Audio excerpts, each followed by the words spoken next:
Yo, welcome to the Amaury Love Podcast, episode 15.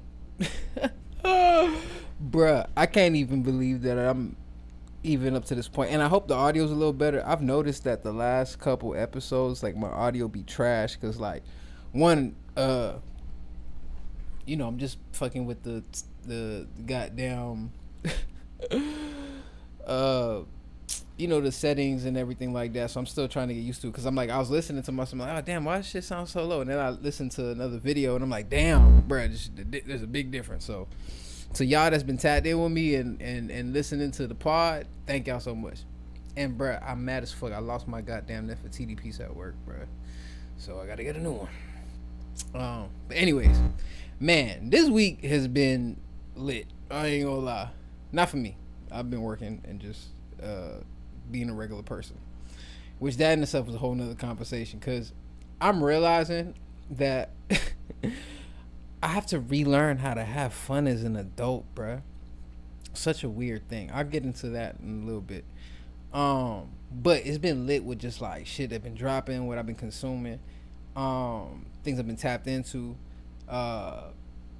So I've been, I said I wanted to get back into step back a little bit and be on my study mode, and I really have, bruh. I've been diving through books. I just finished this Tupac book. We can start here, bruh, because I'm not gonna lie. I think the book is lit, but there's pieces of me that's like, why the author chose to talk about certain things and not talk about other shit. So the book that I'm talking about is Only God Can Judge Me, right? So as a Tupac fan and like someone that's absorbed so much fucking like Tupac content, meaning like I went through a phase where I was watching every Tupac interview, anyone that's ever said anything about Pac, like his homies and people that knew him and this and the third. So when I was reading the book, especially when I got to like the part where like Quad Studios, like up until that point, things seem to line up, because a lot of the things that he's referencing are what other people reference in interviews and things of that nature, so on and so forth. Some things I'm like, why did you mention that? Like, that's kind of crazy. But that's neither here nor there. I don't want to be a critic. I just want to give my opinion. Because I think writing narratively, I kind of feel like, damn, this just sounds like a critique, but it's not my intention. It's more so like, as a Pac fan, right? And being that there's people that experience Pac, and people that was like his homies, and like you think about like Money B or fucking like Spice One or goddamn Richie Rich and so on and so forth. I would think that like those are the stories I want to hear from like his homies. You get what I'm saying? Like the people that really experience him, that we've known that to experience him. So there's certain parts of the book like, where did that story come from? Like, I'm gonna give one example, something I don't like, and then I'll move on to what I like about the book. Because I don't want to not say what I didn't like, but at the same time, I don't want to make this like a bad piece, because I did enjoy the book, right?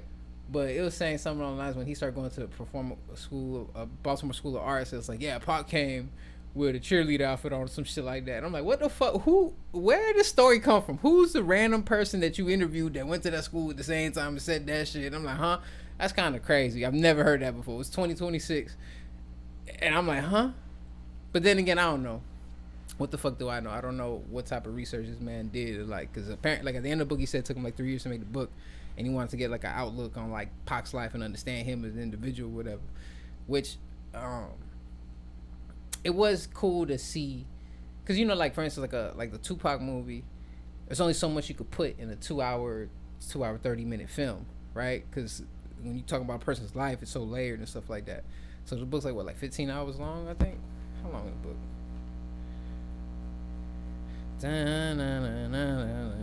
My bad, I made this beat and the shit stuck in my head. I'm gonna play it for y'all in a second. 16 hours and 25 minutes. Goddamn, it was a long ass book. But I would like once, the first chapter kind of got me, because it wasn't even about Tupac. It was about, how the Pac got a song called Brenda's Got a Baby. So that's based on a true story. So the baby, they found the baby as an adult, And he didn't even know he was that person. And I'm hearing the story. I'm like, can you imagine? You just living your regular life, and all of a sudden someone pop up and over. By the way, you know you the baby that Tupac was talking about. Brenda's got a baby. Oh, what? Me? So that was a cool, interesting intro. And then like the second chapter goes into like describes Afeni and stuff. What it did point that I thought was really interesting was kind of describing like Pac's living situation during like his earlier years prior to him getting his opportunity to, you know, I don't even make it seem like it was one opportunity. Just, you know, again, it's just like life. When you're going towards something or chasing something, there's going to be a series of events that just lead you to where you at. So it was interesting getting a description of what he was experiencing, especially being that, you know, like, just given the circumstances that he was given and stuff. But the book is good. I'm not going to act like the book not good. The book is good.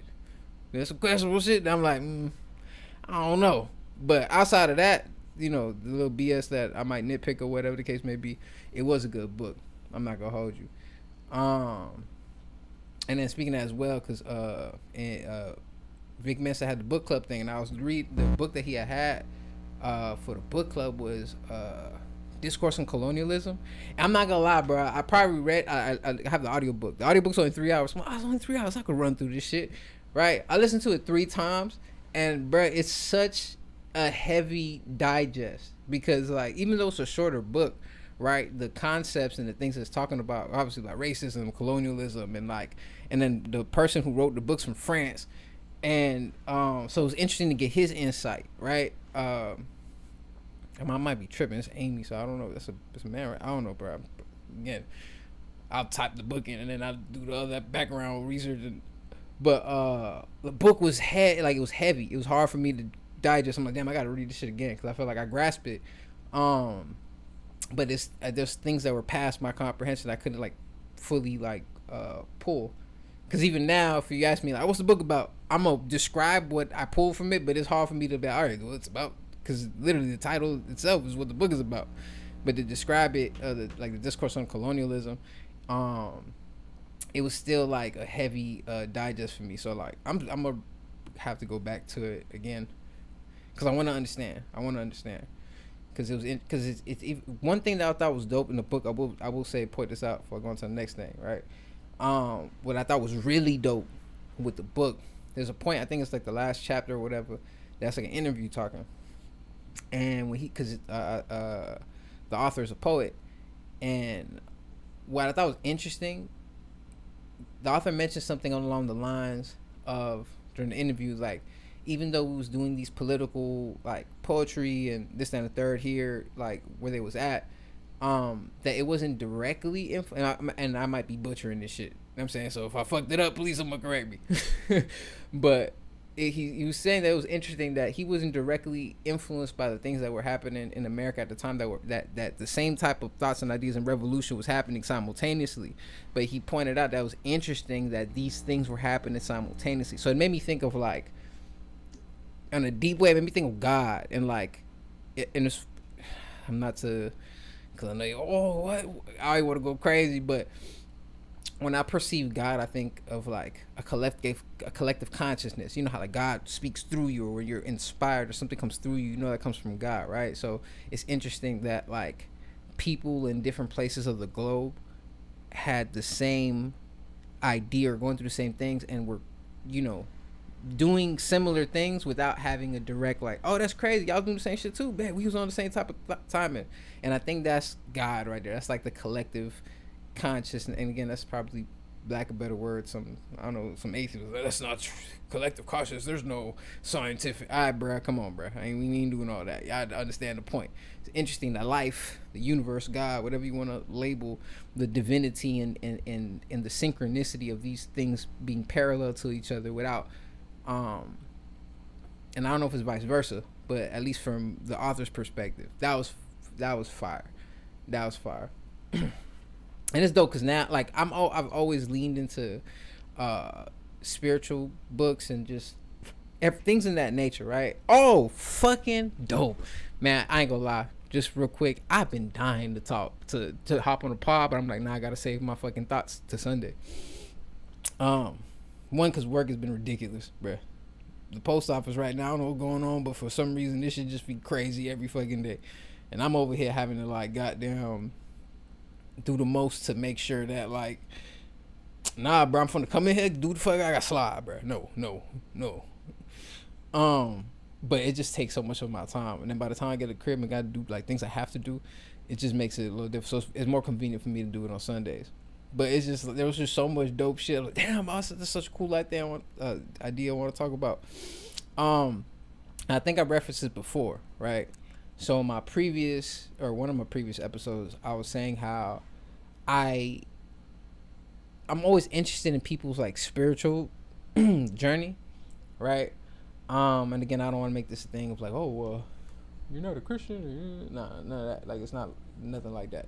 Everyone is entitled to their dogma. Oh, let me all right, that's a little better. Everybody's entitled to their dogma, stuff like that. I respect it all around the board. But I was watching Dante from Grits and Eggs, and he had oh my god, I ain't butchering this brother's name either, bro. Am I here? Am I tripping? I can't. I ain't butchering this motherfucker. Hold on.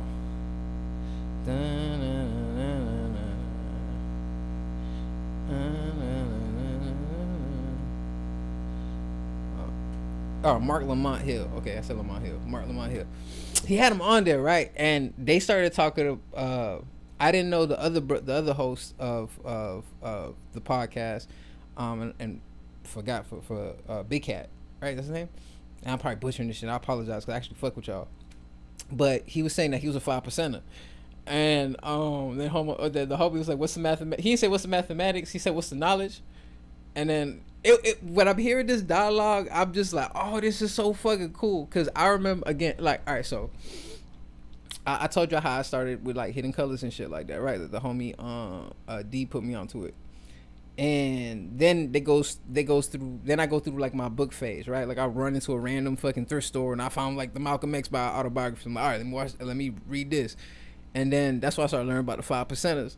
And I bought this book, man. I forgot the name. I just know the cover. It was a black cover, had the symbol of the Nation of Gods and Earths on it. And then I started reading the story about Clarence X the 13th or Father Allah, and how like he was part of the Nation of Islam, then he left the Nation of Islam. Then he was like, it was ill because he was putting people on Game on knowledge, but he'll meet people at where there was at. So motherfuckers is sitting, smoking and drinking. He'll go join them, but then he'll start dropping the knowledge in the midst of the, you know what I mean? Anyways, it's a dope fucking book, right? But I better read this shit. I want to be a 5%er so bad, right? And imagine working at the Lorg at the top. So the funny thing is about this, right? My supervisor, or not the supervisor, the GM, the general manager, his name was Mr. Ashley Crawford, and he's from New York, right? And that's my dog. That was one of my first like big homies, that someone that was older that gave a fuck, but still was hard on me. Like, bro, I'm telling you right now, he'll pull me in, cuss me out. I'm like, bro, like 15 other supervisors out here, and everyone older than me. I just started. Why I gotta get the? But I was a good brother. But he's from New York, right? So I'm the type of person that like when I start learning some shit, or I think something that is helpful for me, the people that are closest to me, I make it a point to like, hey, did you know about this? Or hey, did you know about this? Woo woo. So me learning about the 5% of stuff and knowing where it came, whatever. I'm talking to Mr. Ashley about it, right? And I'm gonna connect this to the interview in a second. I'm talking to Mr. Ashley about it, and he's like, man, they're a bunch of thugs. And I'm like, what the fuck? I've literally just read literature. It talks about how, the deepness and where this came from and the significance of it. His POV is like they a gang. And I'm like, huh? But going back to the interview, what he was talking about, like, because I guess he was a part of, Marlon Hill was a part of fucking, I was about to say Brand Nubian. That's a fucking rap group. What the fuck, bruh? What's the shit? Same shit. The Nubian brand. Bro, I'm butchering it. I'm fucking butchering it. But anyways, the fuck. All right, let's make sure my shit. But anyways, he was saying like they would be debating to the point where they get in the point where they fight. like with ISPU or whatever, all these people. I'm just thinking like, damn, bro, it's so fucking hard. Cause like, obviously I know I'm not the only person that's tapped into this, because there's a whole bunch of people that are tapped into fucking what's the best word to, the conscious, high consciousness or whatever the case may be. But it was interesting to hear those stories, because like they were so they had so much conviction to their dogma that they're like, nah, fuck that, I'm right, you wrong, we gonna fight about it. Like, it's fucking insane. But I remember, so he's describing stuff when he was growing up at his age at the time. Obviously, Mr. Ashley was an older man, so when I referenced the 5%ers, he was like offended. Like, why would you say you want to join? Because his I don't want to say his POV was skewed, but because that's definitely not it, right? Because he experienced what he experienced, but that was from his POV. And then it's interesting because when I'm hearing that, I'm like, huh? And then, whatever. Then I start learning about other shit, about, Buddhism, and then this and the third. And then that leads into like Kemet. And oh shit, Kemet, what's this? And, whatever, right? We can talk about those things in detail a little later. Maybe not this part, but, I'm always sprinkling this shit. But it was just interesting to hear that. And I was like, damn, it's so dope. Because again, like, I love hearing people's spirit. Because even, Deontay was saying how like he was a Christian, and then when he was changing his life, and he's like, all right, what's more? And again, like I love hearing those stories, because sometimes we put ourselves in a boxes based, and I do this too, because once I'm like, I fuck with something, I'm like by default loyal, like a motherfucker. This is horrible. I love being a Taurus and hate it because I'm stubborn, but I'm loyal to a motherfucker. But it could be to a fault. But I think it's important to hear other people talk about their, like, and I don't want to say spiritual, I don't want to make it like no spooky shit, right? But just their coming to understanding of what they fuck with and why they fuck with it and how it affects them. You get what I'm saying? Or even if you don't even go into detail like that, just to even talk and have those conversations, it'll make someone go like, oh, what's that? Or like what that shit did for me was, oh, y'all tapped in for real. Oh my, it made me want to keep listening, because I'm like, oh shit, this is fire, bro. This is motherfucking fire. Because you would think that, like, I don't know, because even when I was learning about this shit like in 2014, 2015, 2016, so on, or I might be butchering the timeline, but I know that's the time frame that I was working at Alorica, and I'm starting to come to this information. The first people you go to is your homies and shit, right? Like, yo, bro, I gotta holler at y'all. Bro, I remember I had a low key. It's not, I wouldn't say a meeting, but I made it a point to have everyone come to the crib. And I feel like I had something important to talk to them, bro. We was all in the room, but I'm like, hey, bro, I gotta holler at y'all, bro. I learned some shit out, bro. And I'm over here dropping some fake, like, I would say fake knowledge, but like when you feel like you learn something, it's like so profound. You're like, oh yeah, oh my god, I know the truth. So I call everyone to the crib, like, urgent. Like, they looking at me like, bro, what's going on, bro? And now that I think about it, bro, they probably sick of me. I've been doing this shit forever. Every time I got an idea, it's like, oh, yo, hey, bro, come on, bro, we gotta do this, bro. Ooh. I know they sick of my shit. But I be so passionate. I be giving a fuck, bro. So I remember I called him to the crib, and I'm like, hey, bro, look, man, I just found out this information. Ooh, the Illuminati shit bullshit. And I remember they just looking at me like, bro, what you want? Later down the line, there still, or whatever, we was able to fucking have exchange dialogue on that shit. But I really was goddamn like, they was really looking at me like, bro, what? You straight, bro? You okay, man? But nah, that was dope. That was fire. I'm so grateful that I got to bear witness to that and listen to it. And that's another thing too, right? The title of the episode, I guess we kind of right on point. Appreciate yours. I really want to share my gratitude for the people, just in all aspects, right? Like from hip hop to journalism to entertainment to comedy to podding. Like, I just want to share my gratitude for the people that me personally feel like are just doing it great and doing it right, and like being informative, addressing the bullshit, but also being adult about it. Like, nah, that ain't it. Fucking being funny with it and all, like, and I'm not gonna sit and go through the list, because I mentioned who the fuck I fuck with all the goddamn time, and not because I don't want to, but because I don't want to feel like I'm missing somebody out, right? So I'm talking about the floor, all right? It's just so much good content, like, and good dialogue, and I think it's ill because like hip hop's in the space right now as well, where like it was 50 years plus, and we're seeing like the greats or people that were once younger doing it at a high level still in 2026 doing it at a high level. Like I just listened to T.I. album. Now I ain't gonna hold you, bro. I haven't listened to it from front to back yet. I listened to like the first half and then other songs like out of order. I gotta get the full listen.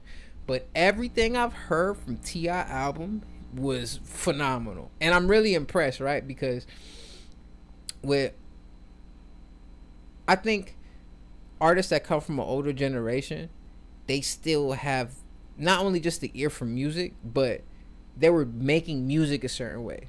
I think like we, or my generation at least, right? We kind of spoiled. I made a whole album on this computer that I'm doing this shit on right now, right? With this same microphone, right? And nothing else. Just, you know what I mean? I don't got no fucking pattern on the wall. I ain't got no hand. Just me sitting down, rapping, or if I'm standing up, whatever the case may be. This is pretty much it. But the fuck, not the fucking up part, but the where I lacking is not only community, right, like working with people and shit like that, but also a level of quality and professionalism, right?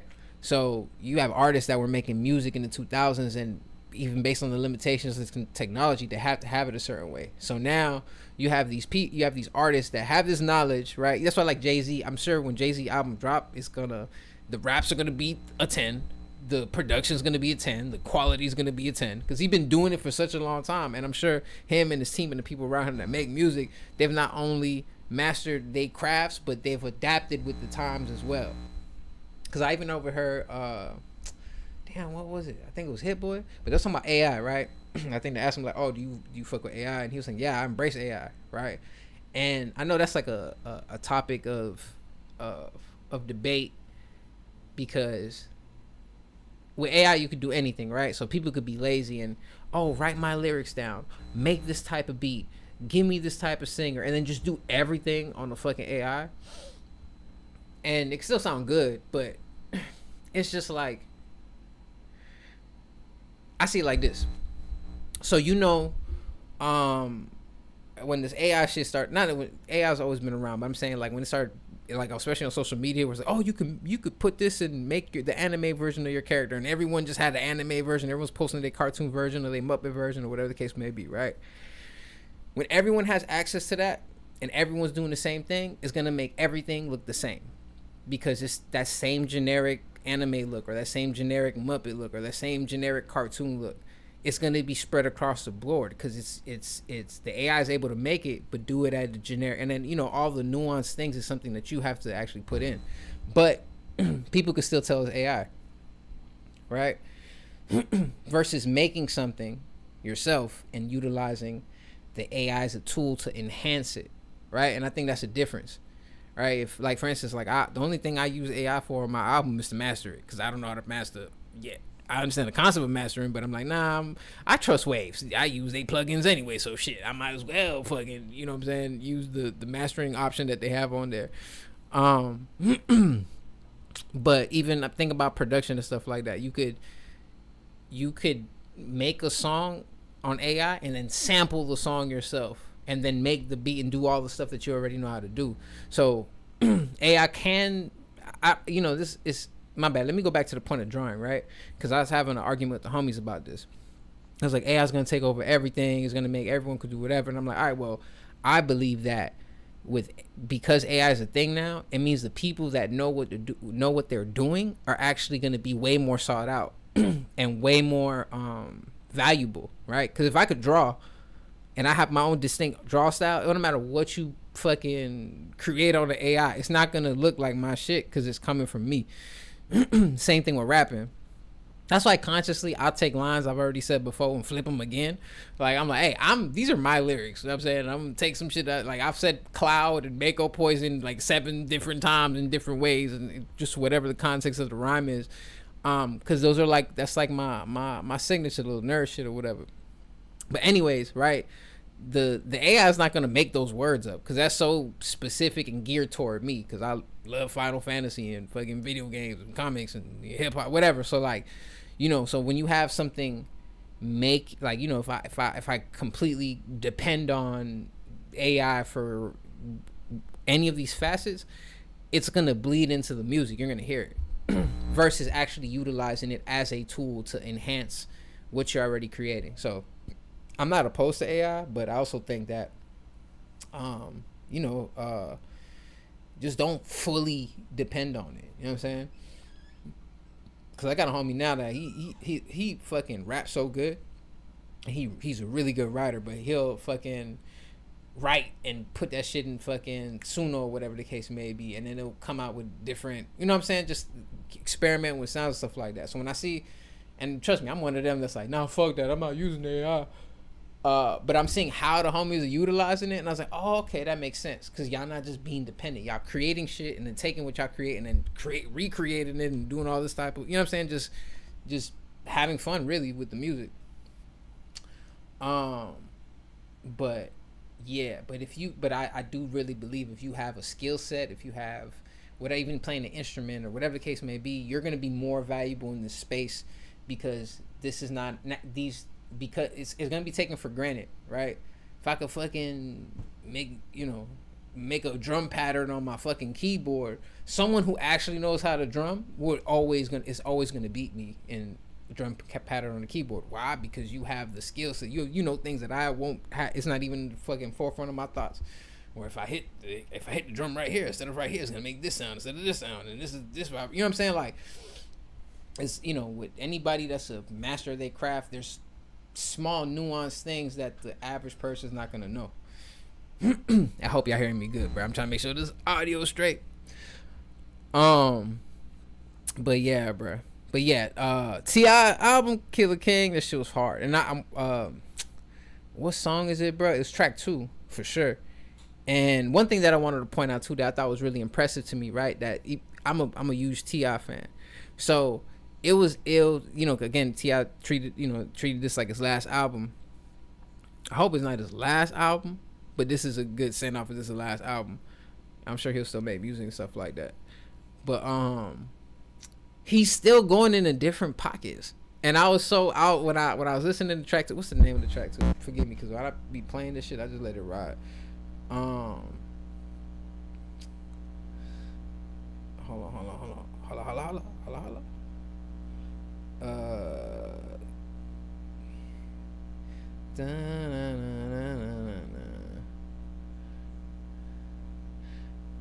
Where is it? Is it this one? Yeah, is it? See what I'm saying? Hold on.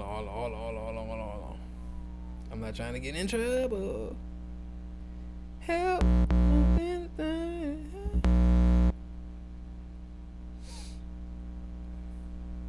You gotta be patient with me, man. Yeah, see what I'm saying? And I think Dro, because I don't see Dro on the goddamn thing, or maybe because my YouTube shit, whatever. But he on the hook too, I think. And I'm like, damn, like just the flows that T.I. was hopping into, I wasn't like, and maybe this could be me just because, it's like I listen to every fucking T.I. song ever made, but it felt new and him 100%. I was like, damn, I like hearing T.I. kind of made a new pocket and like stayed, bruh. I'm just really impressed. And not surprised, because T.I. always gives quality, but very impressed. I think Killer King is great. I want to give it a full listen. I don't want to, you know what I'm saying, sit here and cap like, oh, I heard every song and it's phenomenal. But everything I've heard so far was fucking fire. Like even the song with him and Summer Walker, that it sounded like it could have been on the ATL movie, like that type of Sonics, right? Fucking dope ass song, bro. Dope ass song. Like it's ill because I'm getting T.I. bars, but I'm also getting songs. Like I'm getting fucking songs. So that shit was ill, man. Shout out to T.I.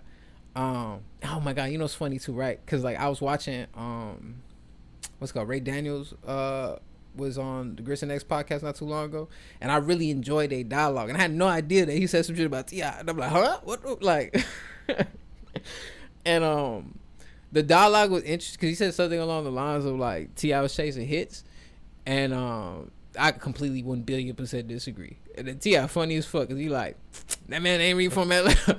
And not to, I'm be this all in the sense of comedy. I don't want no smoke with nobody, right? I think I respect all these brothers and shit like that. But I just thought it was funny. Like, what the fuck? I didn't know that. You get what I'm saying? And there's a piece of me that wishes, like, damn, it sucks that a lot of, and for whatever their reasons is, right? Because everyone lives their life and have their relationships and shit like that. But it kind of sucks that like, some of the OGs that we grew up to, like as teenagers and as kids and stuff like that, like don't fuck with each other as adults, because you would think there'll be some fire collaborations and shit like that could manifest, not even just from a music standpoint, but because a lot of the greats have like transitioned into film.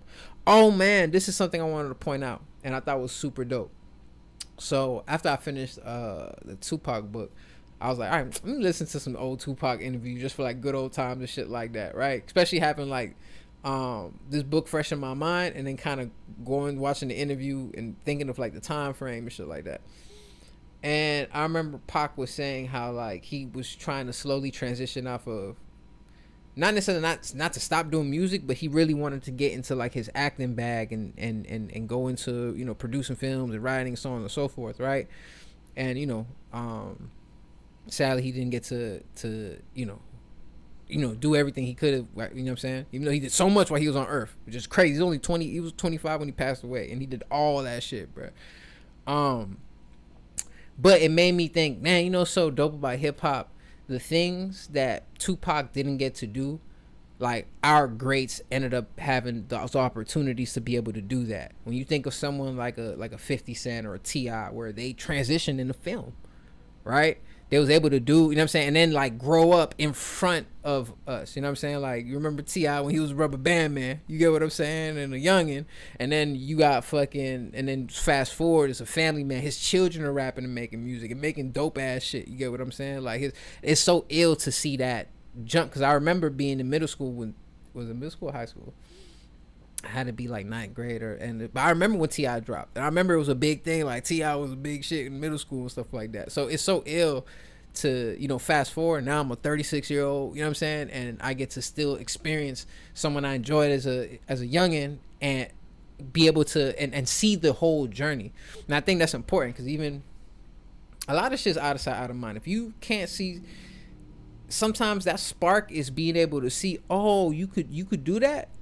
Oh shit, that means I could, maybe I could do it too. You have to see that, you know what I'm saying? And then it's the people that are the forward thinkers, maybe forward thinkers not the word, but the ones that like can see, like, because not everyone's seeing what you're seeing. You get what I'm saying? You might have a vision, God might send something in your spirit, and no one gets it, but they go through with it anyway, and then ends up, being impactful, whatchamacallit, goddamn, like, just creating some type of domino effect, type of change. So it's ill to see like the transition of hip-hop, especially what, you know what I'm saying, because I can't imagine being this age in like the 90s and all this, like, damn, because it was like a bunch of real shit going on, you get what I'm saying? And our hip-hop forefathers paved the way for fucking us to be able to do the shit that we're doing now. So because when I saw that Tupac interview, I was definitely like, damn, that's so fucking like him. I mean, it's like, damn, it's sad that he didn't get to fulfill some of the ideas and things that he had, but at the same time, it made me appreciate the people that we have now doing shit, you get what I'm saying, and still doing stuff. You know what I mean? I'm not gonna lie, I don't know what the fuck happened to my algorithm, but my algorithm, I'm always seeing clips from goddamn fucking the Let's Rap About podcast, bro. They stay having me rolling, bro. They so fucking funny. But I see that, I'm like, man, I can't wait to like. Cause I was talking to the homies about this, man. I could see them doing a fucking film where they just like 4 homies in an apartment, like take the rap shit away and just have them be themselves, but and just whatever, just have an ill writer. Oh, I gotta get to this immediately, but have an ill writer, whatever, bruh. Alright, so I'm late as fuck. late in the motherfucker. Don't blame me, right? And yes, I'm aware of stuff that happens because the people that I fuck with always talking about this. And hold on a second. Yo, what's happening, man? I'm on the goddamn pod, bro. What's good? I'm on my way to work, man. What's good with y'all, boy? Man, I'm chilling. Wait, who on the line? I can't see. Is you? I'm here. Oh, what's up, Fat? I feel like I only talk to y'all on pod days now. Ugly. What y'all think, bro? I'm about to go on video real quick. Just because you pod where we work at, brother. Yeah, I know, real bro. quick? What we looking at, fam? What's that? What you showed, bro? Oh, this. Yo. Yo. That's funny, bruh. Fat boy, you been acting. Ever since a motherfucker grew a garden, bruh, he been acting hella different, bruh. Your boy Donald, man. Uh-huh. That gym, dog. That gym. This nigga quit Dota, bro. Nigga, life changed. Y'all, you don't, come on, be honest. Y'all know y'all niggas miss Dota, bruh. No, nigga. I had to come max. Cap. Jose, you know it's been like months, almost a year since we ain't played Dota. I'm surprised y'all ain't having, what's that shit called? Not sleep deprivation. What happens when y'all don't, what's it called? Like, let's say someone smoke every day? Huh? You the only nigga that gonna do withdrawals, my boy. That's the word I was trying to look for, but you ain't let me get the joke off. It's fine. I had to reverse that bitch. That nigga hit me with the Uno card. Nigga hit me with the trap hole. Damn, bruh. No, bro, I be in the gym twice a day, or I take the kids for a walk. I be in there 3 hours, nigga. I'm like 8 days in a row right now. That's what's up. I ain't gonna lie, bro. The gym been good to me, bro. I ain't gonna lie. I was just like, I looked at a picture when I started, and now I'm like, oh, hold up, bro. There's some progression going on right now, man. I'm trying to. I know, just stay consistent. You straight. Like, I be trying to eat 130 grams of protein a day. See, I don't know the science behind all the workout shit. I just know if I eat good and eat clean and stay away from the sugar possible, I should be straight. Yeah, I think that's a great fucking start. Yeah, that's a good start. See, I don't know. Y'all. Oh, well, you need 32 kilograms of protein every 30 hours, every 16 hours. I don't know none of that. It's simple, bro. It's simple. All you gotta do is eat some complex carbs, preferably. After you work out, like 2 after you work out, so your muscles will replenish and get his glucose back, which is your sugar. You need about 150 grams of carbs a day. Yeah. Give it take. Here we go. How much muscle you work out and how much muscle you. It depends on a lot of shit. And nigga, just multiply your weight by 0.7. And then that's the protein you need. Protein just help you like recover faster and grow muscles, but you still need a lot of sleep and you still need a lot of like you can massage your shit a little bit, help your shit recover. I'll tell a nigga like Jose this. Jose don't remember nothing you said. That's not true, bro. I listen. Alright, bro. Jose think about Vegeta right now. I'll tell a nigga like Jose this, bro. Look, check this out. You ugly as fuck. Vegeta? Everything I can think about anything else, but alright. Rice, broccoli, and chicken like you've been doing is perfect for what you got going on. Yeah, cause you don't gotta worry about losing weight. Just throw variants of your vegetables, nigga. You Gucci instead of broccoli. Do asparagus one day, nigga. Nah, bruh. What? Oh no, don't do it. I'm just saying. What Kendrick said? Woke up looking for the broccoli. How keep on looking for rice is good for you too, cause you're trying to. I'm feeling like. You know what I'm saying? Y'all niggas on the other side, I gotta lose weight, so it's a little different for me. I'm not gonna lie, bro. I just copied this nigga Michael B. Jordan goddamn diet when he was making Creed. He's like, all right, well, you go. That's not a Michael B. Jordan diet, nigga. That's a well-known. I'm just saying where I got it from. I'm not saying like, you know what I mean? I don't know, bro. I'm telling you, I don't know. I doubt he did that though, bro. Like a rich nigga like that, I doubt that's what he did. Nah, I heard he said specifically in the interview, bro. I'm sure he wasn't cooking the motherfucker. He had to go work. But I'm saying how he described it, he'll eat every 2 hours and it was the same meal. Ryan Reynolds said something similar too. He was saying something like, That shit works. You can't get around that. That chicken breast is so good in terms of macros. The protein, You can't hide yeah, it. the macro. Yeah, But you need the protein. You need fats too, bro. You need No, like no fat. You yeah. can't hide it. You do need some fat though. That's why I suggest if you're doing chicken breast, don't air fry. I mean, it depends. I don't know. I'm not a scientist, but in my opinion, they say you're not a scientist. It's crazy. Niggas say that you need fats. And, like fats is not bad. Fats don't. It's saturated in trans fat. It is not bad for you, nigga. It sound bad, nigga. Oh, you eating a bunch of fat shit. Yeah, nigga. If you over there eating fucking chips every fucking 2 hours and drinking juice. I don't eat chips, bro. It depends on what you do. I'm just kidding. I sometimes dabble. They say fat's good though. Like obviously, you need a little bit of everything. Like protein just help a nigga lose weight because like your body takes it expends a lot to like digest protein.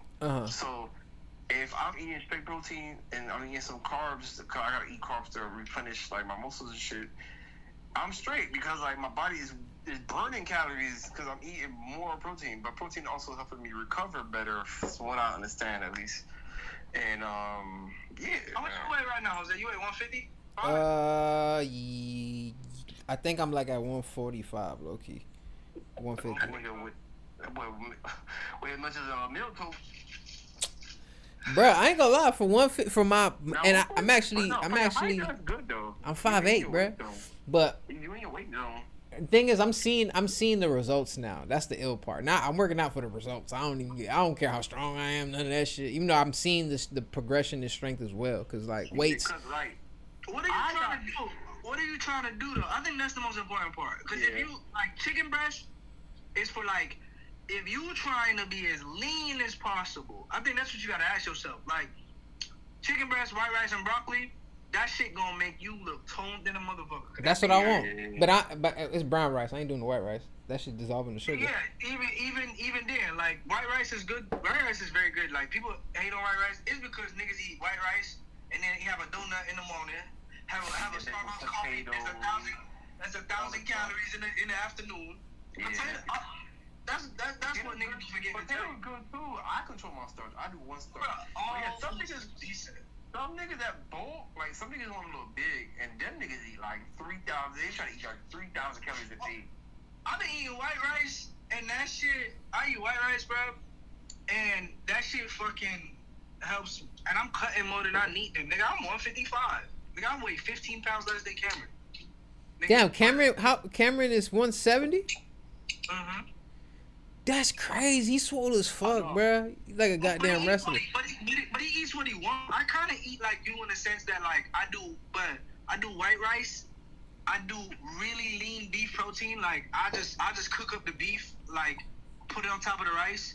And when I get tired of chicken breast, and I throw some frozen vegetables on that, because frozen vegetables is probably a little bit healthier than regular vegetables in some regard. Babe, why you say that? Because when they freeze they don't freeze it over time. They flash freeze it. So when they flash freeze it, they freeze it at the point where that vegetable is at its prime in terms of its like nutritional value and shit. It's nutrient content, and it's frozen. So when you put it in the fridge, but like when you get vegetables from the grocery store, it's already losing its nutritional value every passing day, and vitamin C is one thing that it gets destroyed with light very easily. So like certain things like that, you know what I mean? Like that's interesting as fuck. I'm about to Google that shit later. Like when we get on the pod, nigga. Yeah, that's how you get a fucking garden. Yeah, that's a motherfucking fact. So like, definitely Google it though. Like, but yeah. So frozen vegetables, I wouldn't say it's necessarily healthier in terms of like, cause I don't know when you get your vegetables, but it's healthy as shit, and people overlook it. So what I do, gang, like I do either chicken breast or ground beef, and that shit I've been cutting so much that like I said, like when I fight, I want to fight at 145. So it's just a 10-pound drop for me, rather than a nigga that's 160. That's a 15, 25 pound, 20 drop. You trying to drop down to 140? Damn, but you know what's interesting about it? That means you're gonna be strong as fuck. Because you have to fight at one. That's what everybody does though. You have to fight at 145. So they walk around with more than they. Yeah, I have to rehydrate back to 150. So, yeah, that's what niggas do. They should be like 15, 20 pounds off. When I got locked up, I thought I was like I was 170, bro. I was much bigger. Mm-hmm. I was 170. I'm strong as fuck right now. I ain't gonna hold you. But like protein, I was getting scared. 'Cause I'm like, bro, I didn't know I could fucking eat this much protein. And nigga, I was like, I had to go do a whole bunch of research. You gonna eventually gain it, bro. I ain't gonna hold you. You gonna gain your muscle. Yeah, I would say you gonna gain your shit. Just keep doing it, bro. Bro, I'm gaining now, bro. Y'all, well, y'all can't see, but You ain't gaining. You not gonna gain no weight doing that. You gonna be lean as fuck though. Yeah, that's what I want, bro. I'm trying to have active body. I ain't trying to be swole like The Rock. You might. Get like that, boy. You gotta fucking eat 3,000. Them niggas be eating 3,000 calories. Donuts, whole bread, the whole pack of bread going today. That shit, you're not even supposed to. That shit fucks up, yo. Well, nowadays, I still see a lot of people get on the healthy side, which is good, but there's a lot more healthier options, even for sweets and shit, which I don't really consume. Bro, just eat it. Like, I ain't gonna lie, maybe I'm spoiled because I'm in Puerto Rico right now, bro, but, like, my go-to snack, I just eat mangoes, bro. I've been eating just straight mangoes. Fruits is definitely. Yeah, you in Puerto Rico again. You ain't really got a choice. Like you Bro, really got a choice. bro, because it's one. Like the mango is alkaline, right? And I'm eating it constantly, so it's a part of everything, all the nutrients that come from eating mangoes and it being an alkaline fruit and this and the third. Like I'm getting those effects, plus whatever supplements and shit that I'm taking as well. That's like the thing is my routine. The one thing I don't like. You know, my schedule, bro, be sporadic and all time. I always got shit going on. But one thing I don't want to break is my morning routine. Even if I got to be at work at 8:30, got to be work at 4, whatever it's going to be, I need them 2 hours before I do whatever I'm supposed to be doing. And at that time, you know, I'm either drinking my tea. Even though I want to get away from coffee. I'm fucking drinking coffee now. But I don't put no sugar in my coffee. I'm drinking that shit black. It's nasty as hell. But I'm already used to it.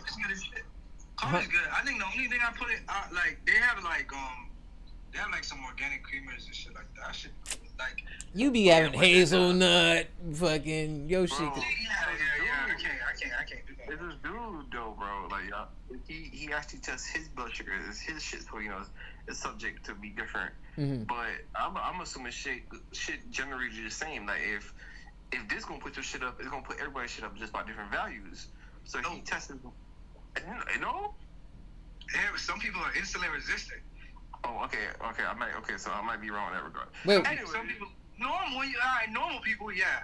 If you a normal nigga, yeah, like. So he tested fucking that natural sweetener start with an S, bro. I was gonna get a treat. Splenda? Oh, stevia. Stevia. He tests a whole bunch of shit. Like he tests, and he goes on a walk, like a 20-minute walk, and he also see how it affects his glucose. So he has one of the glucose monitor on his arms. Right? That shit doesn't affect his sugar at all, nigga. He does it with a lot of shit, like, yeah, he does it with donuts and, like, but I ain't gonna lie to you, bro. After everything he fucking consumed, and he goes for like a 20-30 minute walk after that, it's significantly lower, bro. So if his blood sugar went up, like, 70, it's like 35, yeah, it's like 35 in the ballpark. And he does this. That's all his content is him testing shit to actually see what it does. And I might try to get some stevia, some natural shit. I heard one. Because isn't blue agave like the same shit? But when I looked at the bottle of blue agave, that bitch said like 28% sugar. I'm like, the fuck is this from the agave? Like, sugar is different types of sugar. You feel me? So you might. I don't necessarily. I ain't.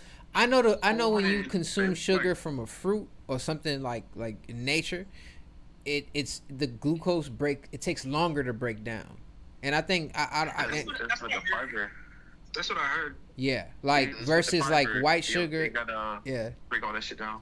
What's like 400 different sugar names, bro? Like it's fruit, lactose, like milk sugar.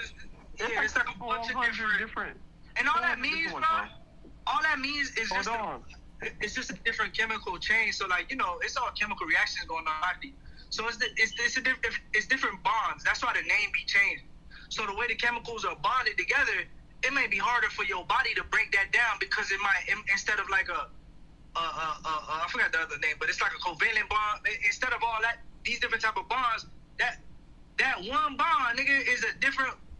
It makes it harder to break down or impossible to break down and being stored inside fat, rather than being broken down and used for energy. That's just broken down and used as fucking gigabytes. But you know what's true though? Like a dude said, if you fast from sugar, bro, I have not been consuming sugar, right? Like I don't eat fast food, I don't consume sugar, I don't consume sugar, drink nothing, bro.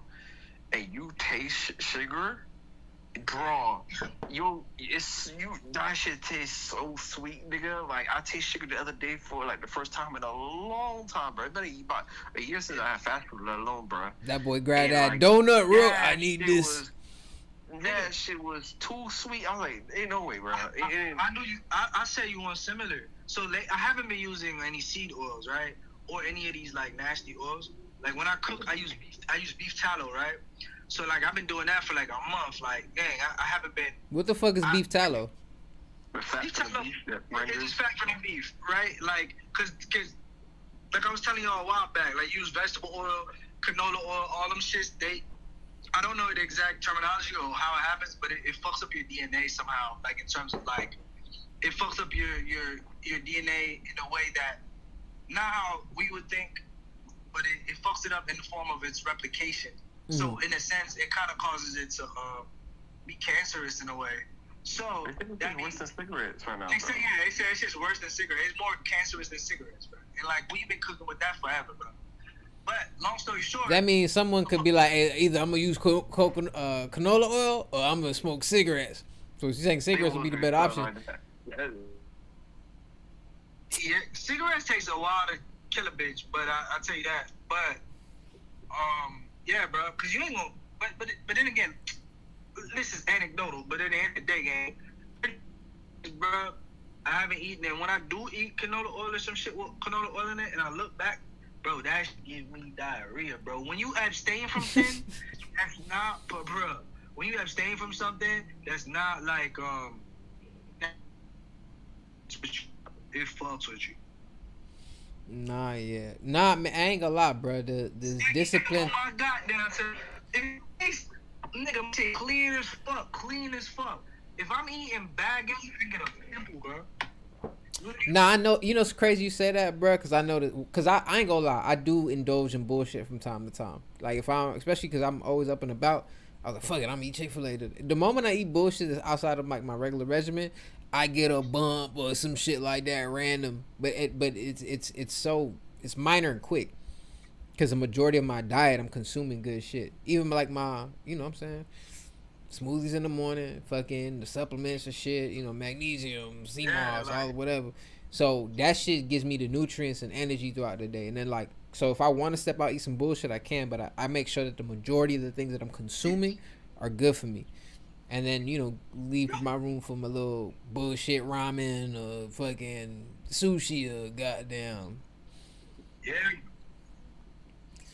Shit. Shit. That. Shit, wait till when I go visit Miami again, bro, I'm finna fully indulge. You know, it's funny, I was thinking like, man, them Caribbean dishes, bro, like, I ain't had no Jamaican. Well, I mean, I had Jamaican food recently, but no, like, yeah, Fat, you hear it? You hear it? Fat Boy reconnecting. That's what it look like. Fat Boy. You hear me? I hear Jose can't hear you. I can hear both of y'all, but y'all can't hear each other. Hold on, let me jump in and jump out. Hold on. Eat ugly ass nigga. Alright, well, real quick before I jump back on, bro, I'm finna talk about Power, bro. Like, I just started watching Power, but I don't even know if they go tag nigga.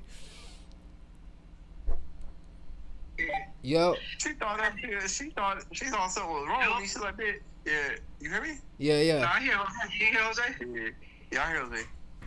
She thought I had to go to the doctor. I was like, babe, ain't nothing wrong with me, nigga. That's my Zafo process, nigga. Yo, what? Zafo? What the fuck is it? It's another name for it. My bad, bro. Wait, hold on. Wait, man. I just jumped in. This man talking about something. He gotta go. What? Why you gotta go to the doctor? No, I ain't had to go to the doctor. Erica was feeling on my stomach the other day, and like I don't know the other name for it, nigga. I know that that name for it, nigga. And part of your chest is this little, there's a chest bone. Yeah, it's like, It's like the bottom of your chest bone. What, you broke it?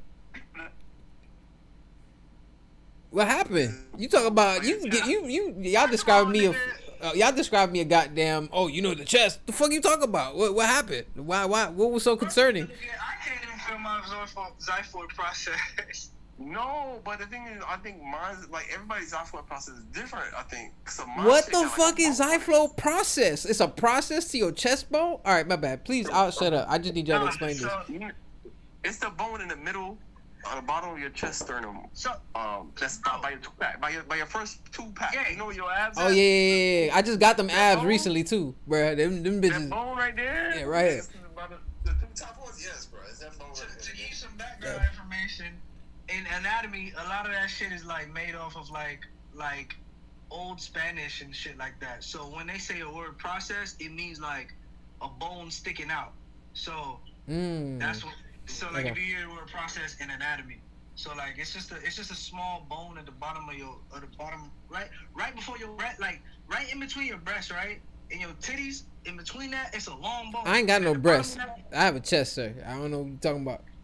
It's all right, brother. Whatever you got. My bad, bro. I know you a doctor, bro. I'm sorry, Nick the doctor. My bad, bro. Definitely the doctor, bro, and I definitely will never be. But yeah, bro, that shit don't be. Fatboy shit. I don't know how fatboy shit sticking out, but yeah, Bro, no, she thought I had a lump. She was right on my stomach. She felt that shit. She was like, babe, what's wrong with you? I was like, what you mean? That boy. Hey, she thought the alien was gonna come out your chest, bro. From Alien, you know what I'm talking about? Flashlight on. She because you never see that. You never see that normally. But Fatboy probably would like that. His shit probably been like that since he was a kid. He just. Yeah, it's like everybody got it. Everybody. But like it's probably. You think it's developing because you slimming down and you've been consistent. No, that shit been there, man. No, I'm saying, but I mean, but if you was bigger, it's not gonna be as noticeable as it is as your body slimming up. Pause. Yeah. So it's more noticeable now. Yeah. Yeah, so Erica like, what was that? She like, babe, no. She was convinced I had to go to the doctor. I'm like, babe, I'm not going to no doctor for no damn xiphoid process. Don't put ID in a woman's head. She I know she was nagging you for like an hour. You have to go. I'm like, y'all ain't going to the doctor for that shit. It gonna hurt. It's good to go, nigga. You have an alien in your stomach. I'm just kidding. Nah, bruh. Everybody bone structure different. Some niggas might have pointy bones. Some niggas might be having. That's crazy. So. Yeah, I need to take advantage that I have fucking benefits and I can go to the doctor and get checkups. Cause you know I ain't go unless something happen with me. I ain't going to the doctor. I'm fine. I'm good. Read the doctor safety book. Joking, but. No, you're not joking, ho. He not, yeah. Bro, this dude, he lost a lot of weight, and he got an 8-pack. Nigga, in the middle of his like first 4 packs, dang, like you could pour water in that bitch like a bull, bro. I'm like, what the fuck? People should develop different. There's someone I used to work with, and something about the way that his muscles were set up. He wouldn't develop upper chest muscle when he would work out. So all the other shit on the bottom be all fucking ripped, but shit was just it was flat because there was no muscle developed there, bro. Fucking wild. Some nigga ate that. Bro, it look crazy, bro. That nigga work out with a box on his chest. Bruh, he just look like the shit flattened and swole everywhere else, bro. This is insane. Wait, I don't know, bro. I'm in this shit for like I be really living in that gym, bro. Like, Fat man, you still ain't say what martial art you finna do, bro. My fat boy finna do martial art. That's the transition. That's what me and Fat Boy look. Y'all was already working out and shit. Y'all got y'all martial arts. So me and Fat Boy working out now, and we gotta jump on martial arts. I'm gonna do boxing. I'm just not go box. I just want just show me all the training. I ain't do no sparring. I'm talking shit. You got spar, then you gonna get your ass knocked down. You gonna get bruises now. I know. Hey, y'all seen that video with not the bullshit with AB. I don't even want to talk about the bullshit with AB, but there was clips of AB like talking, like he was talking to another fighter or some shit like that. And bruh, his awareness is crazy, like how sharp it is. Like, cause he was like, man, nah, if you do this, I'm gonna like his movement. He like, you know, it was so second nature of how he moved. And I was like, wow, that was kind of impressive. You know what I'm saying? Cause homie, huh? I know what You video know you're what I'm talking talking, right? Because the dude, he's like, all right, don't throw a punch or something to the lines, and he like swung something. The way that he dodged his head and switched his foot position, it was so in synchronicity. It was like, oh, he ain't lose a step. You know what I mean, he might be unhealthy, but he ain't lose a about. Bro, step. when you train for that, bro, when you train for that long, the niggas that train for that long, I feel like that shit still in you, but you done did that shit for a long time in your life, nigga. Yeah. He was training with, he was talking to an MMA fighter. Okay. Yeah, because I'm not really tapped into that world. Yeah. He was training to an MMA fighter, but that MMA fighter, it's an ongoing battle, like between MMA and boxing. Mm-hmm. When niggas is saying like, who will win in a street fight? It's an ongoing fucking battle. Niggas know good and goddamn well an MMA fighter will beat the living fuck out of most boxers. I don't know. Why? I have an idea why, but for content, nigga, why you think that, bro? I mean, so, for example, bro, it's the takedowns, bro. The MMA, like, there's nothing you can do as a puncher against a nigga that's gonna try to take you down and slam you on your neck, because you can't. Because the moment he closes the distance, all your strikes are gonna be ineffective. They're gonna be smothered. You can't get no good space enough to throw a knockout punch, because like when somebody tries to take you down, 9 times out of 10 they're gonna be hiding their head in a position where it's very hard for you to knock them down. And then on top of that, you can't punch while somebody's taking you down. You have to deal with the takedown first. So most niggas is gonna sit there and try to punch you in the back of your head. There's no way you gonna, like, most inexperienced niggas gonna try to punch you in the back of your head. There's no way that's gonna happen. So MMA fight's gonna take you down, and you have no way to get the fuck up, and you're gonna get drug into deep waters. You ain't got no leverage to punch. You ain't got no body weight. You ain't got no space. You can't. And so in boxing, right, to throw a really strong punch, unless you're a heavyweight, more time than not, you have to be heavy on that front foot. To be heavy on that front foot, you're giving that front foot to a wrestler or a grappler. Because you can be heavy on that front foot, and I'm going to just duck under your punch and grab your leg, and then that's it. You can't do nothing after that. Then that's true. But wouldn't an experienced well, I don't know, because I would think of someone like Floyd Mayweather, where they'd be like, oh, he don't get touched. If the boxer got a skill set like that, where like he's not letting you. It's funny you say that, because there was a boxer named James Toney that stepped in the MMA ring a long time ago.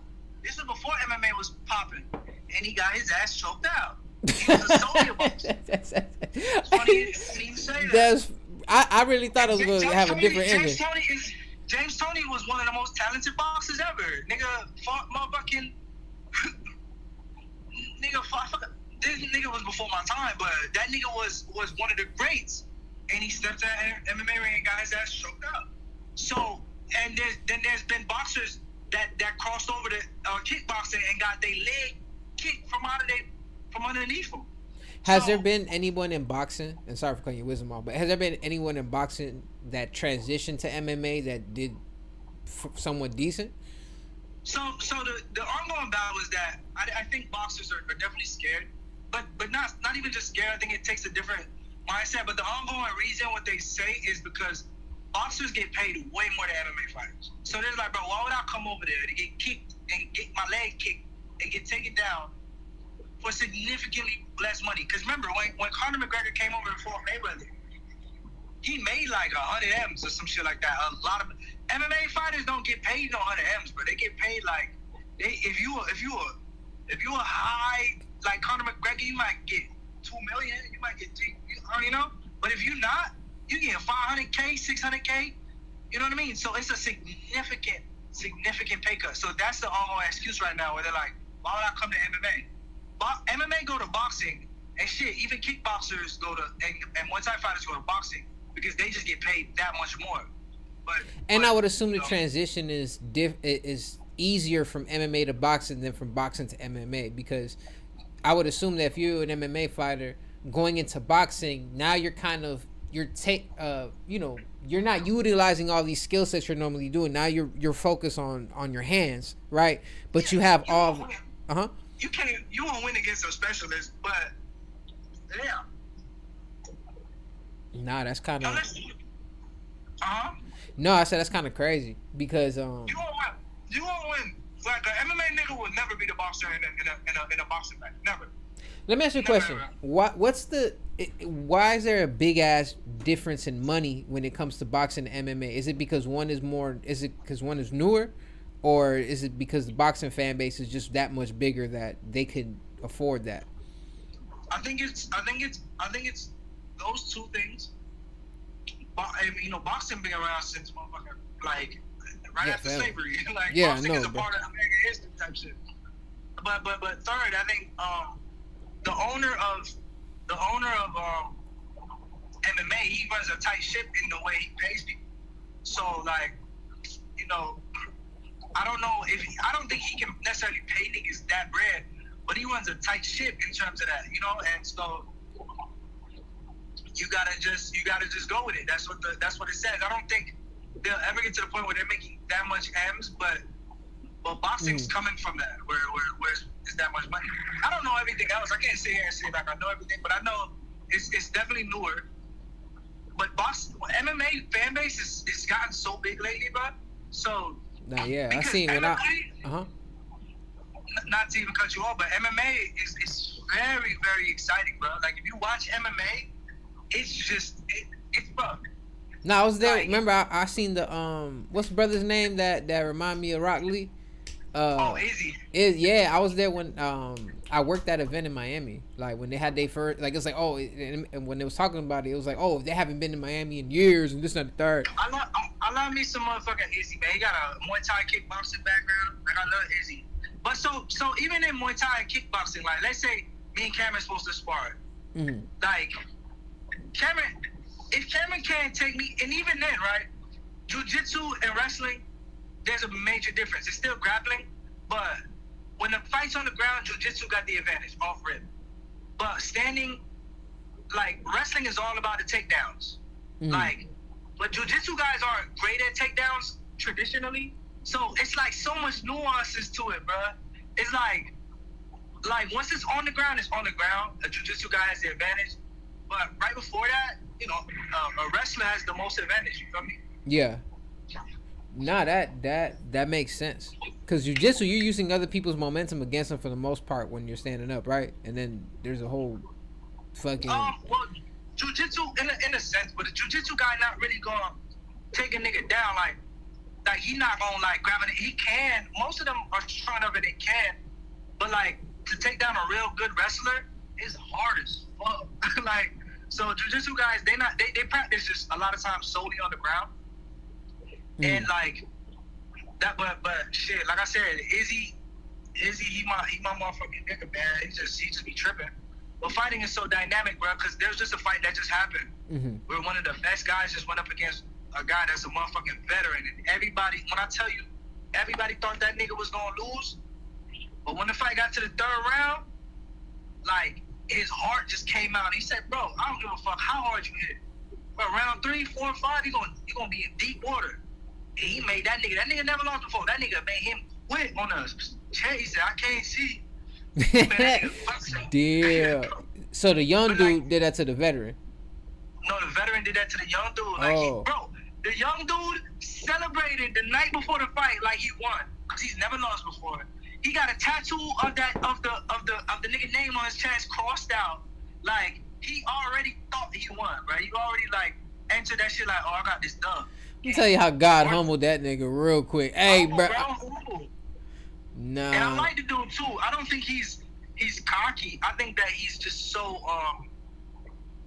he's so dialed in and confident. But man, when I tell you, boy, that fight had niggas, I was at work jumping up and down and screaming. And I think that is the difference between MMA and boxing right now. Where it's like boxing, it's a one form of art. It's one form of fighting, right? And most of the people the best people that are gonna win are usually the better defensive fighter. because it's only one style of fighting in that shit. Like not one style of fighting, but it's you only use your hands. Yeah. So usually the more defensive, the more strategic fighter wins. I.e. Floyd Mayweather. You got Terrence Crawford. You got a lot of so, but MMA, bro, you never know who's gonna fucking win that shit, and that's what the people like. I know this is not the best comparison, but it made me think about it. Like MMA to boxing is what a racing car game is to Grand Theft Auto.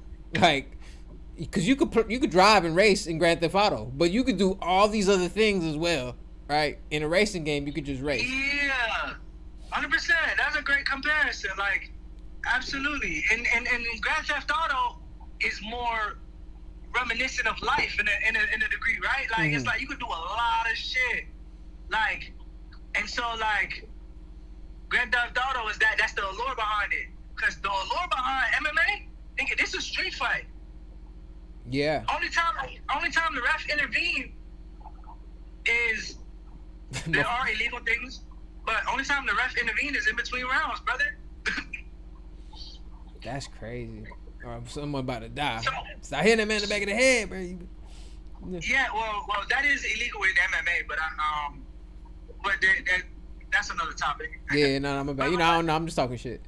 But UFC, bro, it was such a special time because when jiu-jitsu came about, it was this nigga named I believe his name was Royce Gracie. He was the first nigga to introduce jiu-jitsu to the fighting world. So UFC, like back in, I forgot around what time, when UFC came out, it used to be niggas that it was like Mortal Kombat. Whatever practice you was good at, you showed up with that, right? And so jiu-jitsu came about, and it used to be wrestlers dominating it, maybe some kickboxers dominating it. And when jiu-jitsu came, it was this 170-pound nigga came in that bit with jiu-jitsu beating 220-pound wrestlers, 240-pound niggas, like using their body against them. Like, he was actually putting it to practice. Like, wait, real quick. So, because I'm assuming now, but at this point, there wasn't a weight class in MMA, right? I don't think so. Back then, I believe there was an actual like weight where everybody could just use what the fuck you want. But I don't recall there being weight classes. But I didn't watch it back then. I just saw videos. Yeah. No, but that makes sense because it's like, because I'm sure now it's more regulated. He was 170. He was 170, bro. And I mean, now everybody knows jiu-jitsu, but that's what made jiu-jitsu so popular, because it was applicable in a street fight environment. And so like, he would get taken down, he would choke a nigga ass out with his own, with his limbs and shit like that. And niggas like, what the fuck is this? And so that's what made it so popular to people, man. Like, it was applicable, because you can do karate, but nigga, karate gonna work on the karate rule set, nigga. I don't even think karate is a fighting style that's efficient. Like, I think it's some shit. I don't know. It can be, man. It can be. I think with karate, karate and taekwondo, they have some unstoppable ass moves though. Like, so people take certain moves from them, and that's what MMA does. MMA takes the best things from everything and apply it. Like Drake. So I'm just kidding. There's this move called the spinning back kick. Is very good at keeping distance, but also probably the most strongest strike in the world. And isn't that what you hit bro with by accident, thinking that you just making space? No. I hit him with a question mark kick. I hit him with a question mark kick, but the spinning back kick, that shit has dropped. That shit'll drop anybody, bro. Like, any fucking body. And so, like, they take that from Taekwondo a lot. So you'll see a lot of niggas in the MMA use that, and it's a very good kick. But so they'll take certain moves from that, or like they'll take like head movement from boxing, or like certain shit. They take a lot of shit from Muay Thai. Muay Thai is like MMA, but no ground. But like, I don't give a fuck, because in Thailand they find it disrespectful to fight on the ground, so they'll stand your ass up. Hey, bro, let's box again, man. That reminds me when people fight in school and the motherfuckers drop, get up. All right. But boxing is the most dangerous sport, though. because it's 12 rounds and you're getting punched in the head for 12 of them rounds. MMA, kickboxing, Muay Thai, the damage is distributed much more evenly. You're kicking it in the leg, kicking it in the body. We're not gonna load up on much shots and hit you as hard as we can with punches because shit, we gonna sit in kicking range most of the time. So we not and it's only 3-minute rounds. So we're not gonna beat each other for 12 2-minute rounds. So boxing by nature, boxing is the most dangerous, right? Like you definitely gonna get a brain bleed from that. Like and all of this. Isn't that what happened to Muhammad Ali over time? Like I think that has to do with it, but I know he had Parkinson's. I'm pretty sure. I don't know exactly. I wonder. Exactly. There has to be some type of tie, facts. It has to be some type of tie. Facts. And Muhammad Ali was a fighter, bro. Like that nigga, he was so tough. He was too tough for his own good sometimes. It's crazy. I never watched the movie Ali until I came to Puerto Rico. Like the flight to Puerto Rico, I was literally watching the Muhammad Ali movie, the one with Will Smith. Yeah. That shit is good, bro. That shit was good. And I'm on a plane like, oh shit, I got others in my spirit. I'm walking out the plane to Puerto Rico, but because it's funny too because obviously I've seen clips and stuff like that, and I'm a usual Smith fan, but I just never got to watching that movie. But before I watched that movie, Will Smith describes getting that opportunity in his book. And it's so ill, right? Because he just randomly says, hey, Muhammad Ali wants to meet you. He wants you to play Muhammad Ali or something along those lines. And he like, fuck out of here. I'm not playing no fucking Muhammad Ali. You got me fucked up. Hell no. And he declined it. And I think Muhammad Ali ended up inviting him to his house. And when he describes like meeting Muhammad Ali and like how his spirit and his like sense of humor and all this, he's like, damn, he kind of remind me of me. And that's what Will Smith was. Whatever. He ultimately they ended up convincing him, but the way that Will Smith had to really train like a fighter to do Ali before anything else. He's like, all right, before you learn how to be Muhammad Ali, you gonna learn how to fight. And he did describe like the whole process and shit. This shit was fucking fire. That nigga, no man, that's dope as shit. I look like I said, Ali the Great. I never watched it. I might have to watch it tonight. It's good, bro. It's really good, and it's ill too because it's a social piece as well, right? Because obviously, like the things that were happening at the time, you know what I'm saying, and being that Muhammad Ali was like a Muslim, and man, bro, it's crazy. A lot of niggas favorite fighters across the board. If you go to Thailand, you go to Russia, you go to motherfucking like a lot of fighters' favorite fighters is either Mike Tyson or Muhammad Ali, man. Like just you know what I mean? Like just the allure, just what bro, the impact, because he stood for more than boxing as well. You get what I'm saying? Like he didn't support the war. He was like, man, like it was just so he was super political for someone in the space who's so famous. It's crazy because you think about it now. Like I can't imagine social media in the '60s and all that shit happening. I don't know what the fuck would be going on, but it's amazing that, especially in that time frame too, there's a lot of people that end up getting a certain amount of fame or a certain amount of praise, and they still use their voice and it still stood for something, and it to the point where it affected Muhammad Ali's livelihood for him to stand on what he was standing on. You get what I'm saying? Like it's crazy. In the fucking in the book, right? Will Smith talks about when they was filming. There's a part where they go to Africa, and he's saying like his first time being in Africa and like the experience and stuff like that. But something happened with the staff, right? Because like I kind of think about this because when I used to work with Jazz's parents, and let's say we get hired to do an event, we're there, but there's also other departments and like whatever, right? And things subcontract and so on and so forth. Anyways, Will Smith is describing that one of the employees, one of the staff, what's the word? This man humiliated somebody, one of the South African staff members, right? Like, I guess he did some shit where he put his head in the toilet, some shit like that, right? And Charlie Mack, which is like Will Smith's like day one, found out what's going on. Hey, Will, we gotta handle something. So, anyways, as the situation comes and Will Smith's like, yo, bro gotta go. Like, we not taking none of that. Like, here, like, we gonna fire him. And then the dude's like, oh, you guys think, you Americans with your racism and this, that, and the third. Like, what? He's like, listen, we finna either, he's like, y'all, he's like, that we not taking none of that. Behavior is unacceptable, bro. Like, this white dude put this black guy's head in the fucking toilet because he's supposedly peed on the seat, and y'all trying to make it seem like it's nothing. Like, this is completely disrespectful. So then the guy was like, well, if you fire him, then you have to fire the whole staff. And then it's funny because going into, like, Will Smith's like, man, bruh, this is exactly what Muhammad Ali was standing for the injustice. You got me fucked up. He's like, I'll take this shit out my budget. He's like, fuck it, y'all go. We gonna hire a whole nother crew.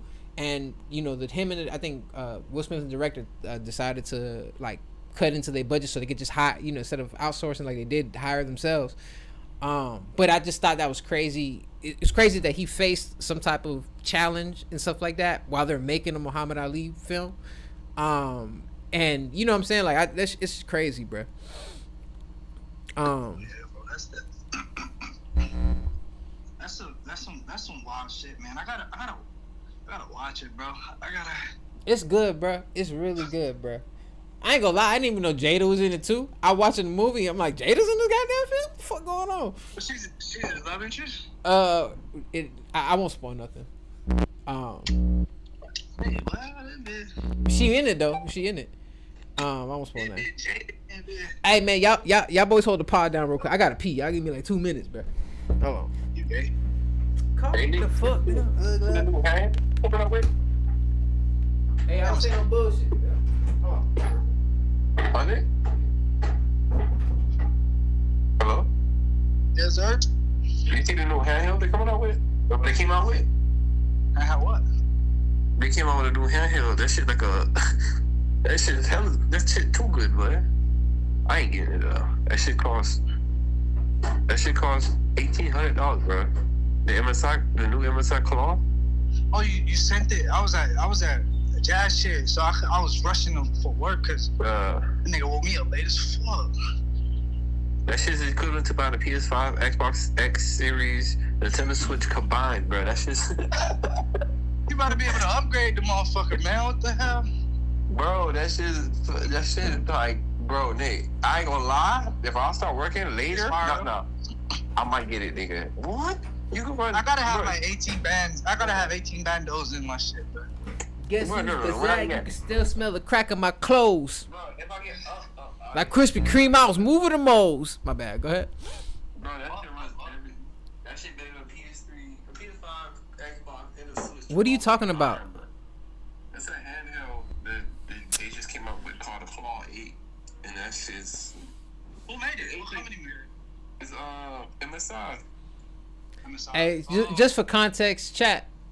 Fat Boy, he be buying all the stuff from like China and Japan. He know all the technology that we don't know about coming out yet.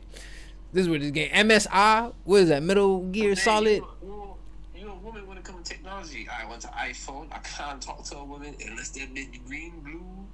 Niggas be getting in their feelings. Oh, you a hoe, bruh. Ain't no motherfucking way.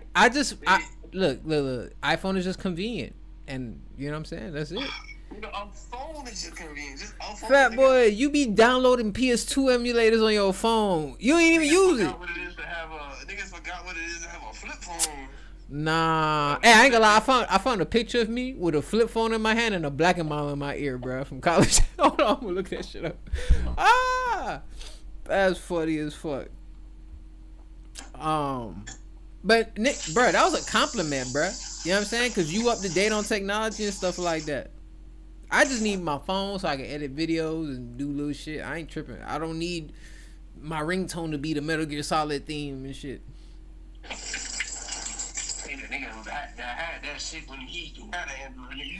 Listen, that's what life is about. You grow and mature and develop to the human being that you're going to be. You know what I'm saying? Hey, look. This is what I was talking about. I was like 20. I still look like the same, bro. Hold on, I'm trying to how. The Black Mama is Dipset drip. I don't even know. That's probably when I was struggling because I had a socket. My shit broke. Hey, y'all never had sidekicks, right? It was just me and Carl. It was you and Carl. Y'all boys. You know what she is? Jordy? I see you. Oh, that boy at the doc's office. Oh, I'm not. Later had it. I forgot. I'm sorry. I'm still waking up.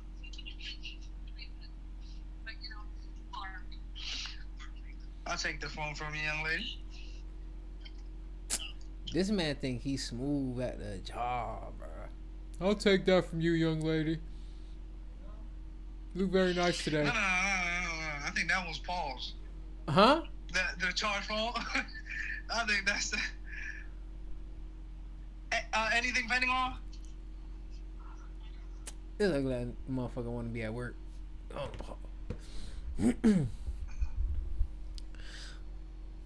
If not, Hold on, let me it's funny. I ain't see her on the schedule yesterday. Oh, she's Huh. here 4 hours. Hey Nick, mute ugly boy. I'm on live. This is my favorite candy in the world. This nigga gay. Hey, Nick, but call back when you finish ugly ass. This man flirting. He ain't flirting. But I'm just saying, talking about, this is my favorite Starburst. Ugly, bro. You ugly. I'm talking to you. My dogs, man. All right, so where was we for the homies interact? Cause I can't, like, it's rare for me, not rare, cause y'all they've been trying to be consistent to show up for me, so I'm really appreciative of my dogs like tapping in. But I know their time is limited because they grown ass men and got shit to do and this, that, and third. So I appreciate for them to participate and stuff. Oh, I gotta see if I can get Jazz on here. All right, before that, cause then we go, cause this be perfect. Cause I want to talk about power. Hold on.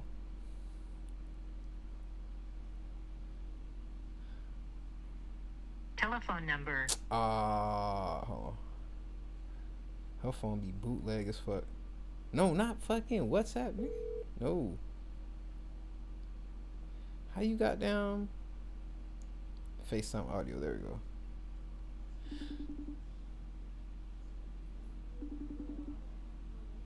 Hello. Yo, what's up? Yeah, you busy? No, not really. What's up? Give me like 10 minutes. You know I'm on the pod. I told you I was on call, right? But I was about to talk about power, but I'm like, all right, it'd be cool. I'm like, let me chop it up with Jazz about it because you kind of on game and stuff like that, and I haven't talked about yet experiencing power for the first time. Yeah. Okay, what's up? Sorry. So if you busy, it's cool. You ain't gotta type it. No, it's okay. What's up? All right, no. So I'm about to tell a story about me tapping into power for the first time, right? Because yes, I know you told me about power, and then my mama told me about power. Then I was watching Effective immediately, and they was talking about power. So I'm like, you know what? Fine, I'm finna watch Power, right? And like I was telling you before, like obviously I talked to you about this, that I didn't realize how good the writing was, especially with that first episode. And Yeah, it's really good. yeah, so I'm gonna give my POV of like what I got first. But being that you've watched the series already and shit like that, what do you feel about the series overall? Like, what's your take on it? It's really good.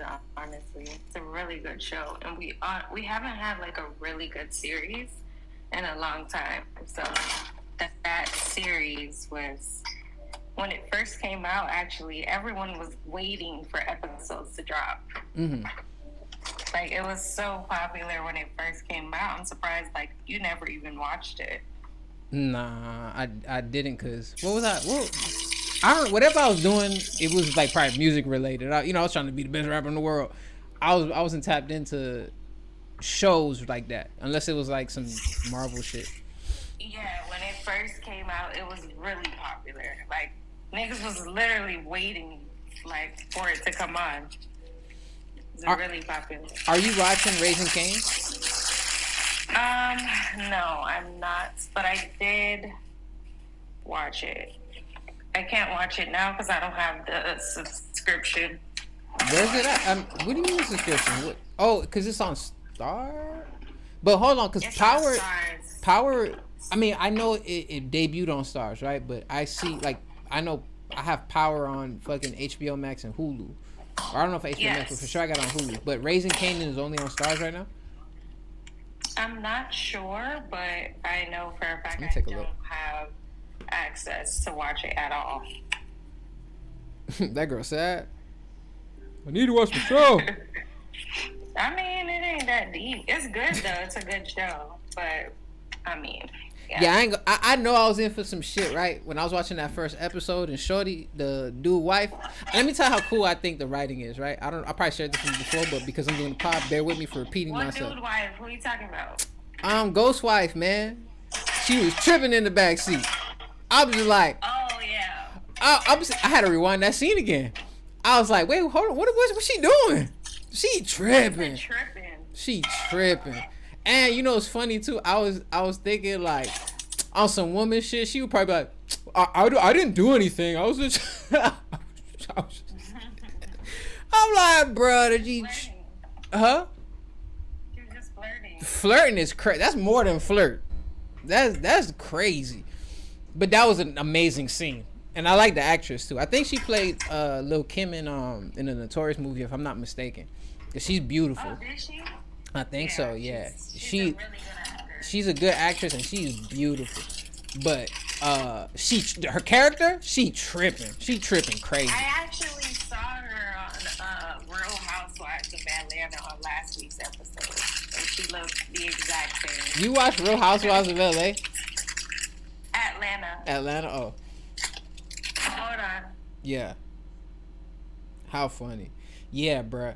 She was tripping. So, all right, so look, let me tell you how ill I think because I watched the first episodes really captivated me, right? And y'all know I love Marvel, I love DC, I love Star Wars, I love comics, I love reading books, I love, film, all this type of shit, right? So writing, I'm a rapper, I write, right? So I love when someone writes really well, or like when writing is taking, like, cause some you know what I'm saying, like, hold on. Hello? Yeah, my bad. No, you good. Now I was just saying was the writing is so good. You know what I really liked about, especially the first episode, right? Every person they introduced not only has some type of significance to the plot, but they're tied to someone in some capacity, right? Yeah. So right now I'm on episode 5, but it's interesting seeing people that I haven't seen speak to each other. Like Tommy and her name's Tasha, right? What's the wife? Yeah. They was in the car They're smoking. actually really close. Yeah. Yeah, they're really close. They was in the car smoking a blunt, like on some shit. Like, man, Ghost tripping. Yeah, I don't know. I think he's just going through something, and he's just some shit. Like, and it's cool to see like they have that dynamic where they could talk to each other about ghosts. Like that's a safe space. Yeah, because I'm only at episode 5, but obviously that's his wife and Tommy's his main man, so they have their connection together to their connection is him, right, and you could tell they really love each other too. Yeah. Like they are just like family, and Tommy is actually the godfather of wait oh okay are you spoiling something because you know him to spoil shit? No, I'm not spoiling anything, but he's the godfather, which that's definitely an important piece of information. Yeah, he's the godfather of. Yeah, they do a real good job of some real crazy shit will happen, and then they'll have like a wholesome family moment. Like, oh, my daughter's getting she's trying out for the thing. You like, oh, you gave a fuck. Like, damn, I hope she get the role. And then goddamn the mama tripping. I don't even know what she did to get this girl the role. Cause remember, she paid. Yeah, they used the money. It's funny because, like, I understood exactly what Ghost was talking about. Like, she gotta learn how to take a, like, you know what I'm saying? You can't just give her whatever. And the mama like, fuck that. I ain't having none of that. She getting the role. But so look, it's ill, right? So like in the first episode too, when they introduced, I think her name's Angie, the Puerto Rican girl or the Spanish girl, whatever. when they introduced her, the critic in my head was like, all right, this is the cliche, the girl from the past comes, or whatever the case may be. But when I found out she was working for the police, I was like, oh, this might be crazy. this might be crazy, cause she looking for him. Deep how? Huh? Deep how? She doesn't tell him. No, they can't though. She's working on the case. No, she's like, I work for the government, but she don't. He don't really. She's not disclosing where she really working, what she really does.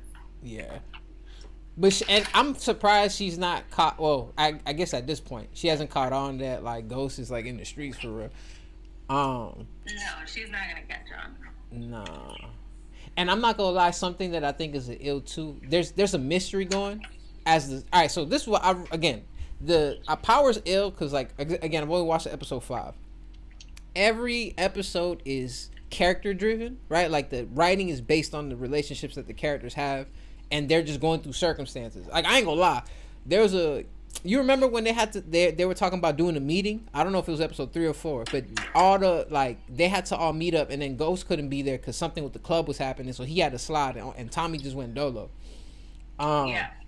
And the suspense of like, oh, the FBI is gonna catch him. Yeah. So when they kick in the door, and I knew they wasn't gonna like. There's no way. There's a piece of me that's like, damn, are they gonna catch him? Like, nah, I don't think so. Cause one of the characters mentioned something, and I guess it was referring to, oh, we gonna switch the spot at the last minute. But the suspense was like, oh, this is ill. And then the lady, she's looking at the floor plans, like, hold on, there's another way to get in here through here. Oh, we gotta go now. Nah, they hit their ass with the okie doke. Yeah. But yeah, it's really good. I don't know. I wonder what happened. And I'm actually excited to see Raising Cane's because it takes place before Raising Canaan. I'm saying Raising Cane's like the fucking restaurant. Mm-hmm. Because it takes place in the. But actually, Raising Canaan doesn't have like Ghost and Tommy. No. It's really just Canaan's life before. Mhm. Yeah, like before Power, like, cause it's funny too, cause I every time 50 Cent pops up, I'm like, damn, I can't wait until 50's in the story for real, cause he's such a good actor. So yeah. Yeah. He was amazing, and then even on Raising Canaan's, like everything was amazing, like everything just like lined up together and it made sense. It was amazing. Yeah. Nah, I can't wait. When the pot is over with, that's why I was telling you, like, I have so much respect for 50 Cent. Mm-hmm. And his I don't know if he's the producer, the writer, but that shit was amazing. Have you seen BMF? Because that's another show that 50 made. No. But anything he's involved in is like, I want to watch it. Yeah, he's really good. It's funny because I don't know if I was sharing this with you. Well, I don't know I was talking about it earlier in the pod, but I don't know if I shared this to you. But I was watching some interview with Tupac, and this is like not too long before he passed. But he was saying how, like, they was asking like, what do you want to do next? And he was like, oh yeah, I want to get into more film and writing and woo. And it's interesting to see, like, he, you know, unfortunately he didn't get to do a lot of things that he probably envisioned or wanted to do later on, right? But the generation of the artists that we grew up with, they got to do those things. So, 50 Cent got a diamond album, arguably one of the greatest albums of all time. He had a crazy run. Then he went into film and then killed it. Like, still killing it to this day. Like, cause like even, I could see why Power was like critically acclaimed. And like at one point, it had better ratings than Game of Thrones. Game of Thrones got dragons and castles and all this type of shit, bruh. It's Game of Thrones. That's what I said. You said Thrones. Game of Thrones? You want me to say it like this? You said Game of Thrones. Game of Thrones. Bruh. Why you correcting me? I know I got what Nori be saying? I'm dyslexic. Nah, but it had better at points in time. It had better. I remember reading things of having that's disrespectful. I'm upset that you just want to make fun of the way I speak, but it's okay. It's fine. I'm gonna get you. I'm gonna get you. But yes, I can see why. And I'm excited too, cause one thing I'm grateful for. You know how when like with Arrow and Flash, them seasons be 20 episodes long and shit. Like it feel like forever to fucking finish. Well, because back then the seasons and the episodes used to be a lot longer than now. Now most of the shows are like 8 episodes per season. I like it if it's like how Power is, because the first season of Power is only 8 episodes, so I was kind of excited because I thought, oh, I could finish this in a relatively short time. But they're hour-long episodes, and they're not. There's not a lot of filler in the show either. They're not just showing shit, or like some like how in Flash there'll be an episode has nothing to do with the overall story. Oh, we're going to sing and dance at the thing. Yeah. And now these ugly. All right, now they gotta wait. I wish I could. Nah, whatever. That'd be weird. But they don't waste. They haven't, like, at least from what I've seen, they haven't wasted anything. What was the other shit that I thought was fucking crazy? Cause I fuck with I fuck with Ghost, but he tripping too. He tripping. That man, the 18-year-old in him was all excited when we went head over heels for Shorty. Angela? Yeah, and then she like, it's funny too. He's like, I have a wife and kids. She's like, well, I have a boyfriend, and they was people be putting themselves in some bullshit ass situations, bruh. Hold on, let me.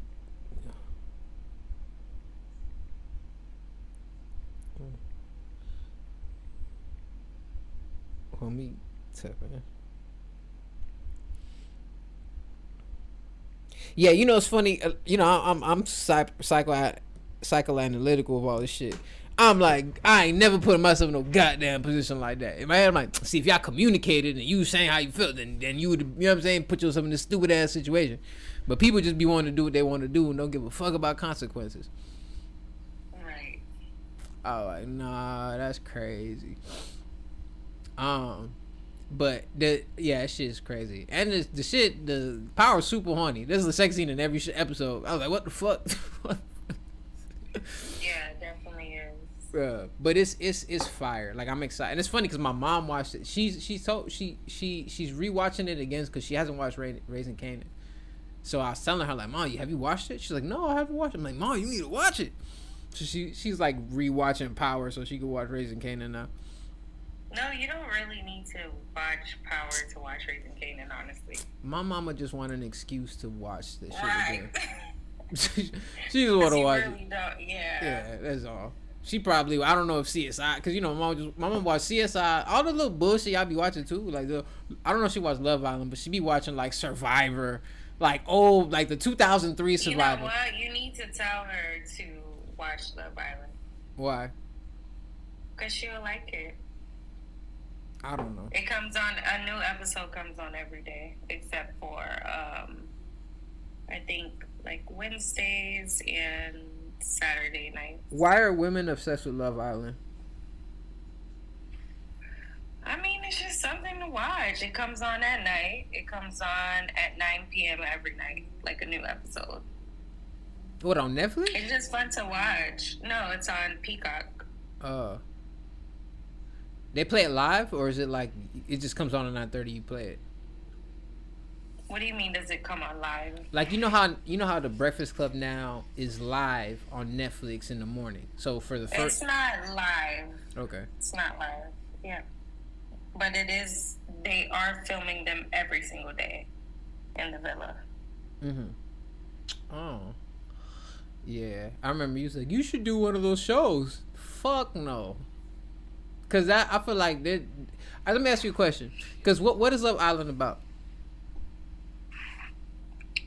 It's a dating show.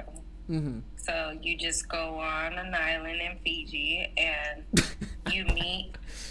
That sounded so appealing. So you just go on an island in the Fiji. My bad. Go ahead. I'm sorry. I didn't mean to. And you meet single people. They bring like very attractive people.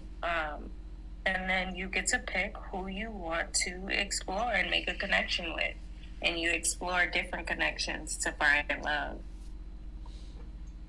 Okay, but are they doing like games and shit? Like, what kind of show is it? Is it just like? Yeah, they're doing games. They're doing just like interactive activities to make sure, like, just to see who has a connection with who and if they would explore it. Mm-hmm. Okay, that makes sense. Damn, low key, I see if I get Glacy on the phone, low key. I don't want to argue on the podcast. Call her. Huh?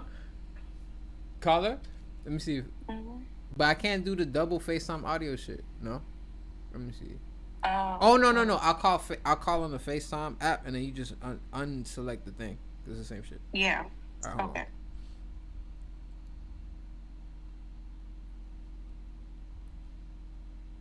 Let me see something. This ain't gonna go well for me if both of them pick up the phone, cause then this is gonna turn into I'm the fucking bad guy. Hold on.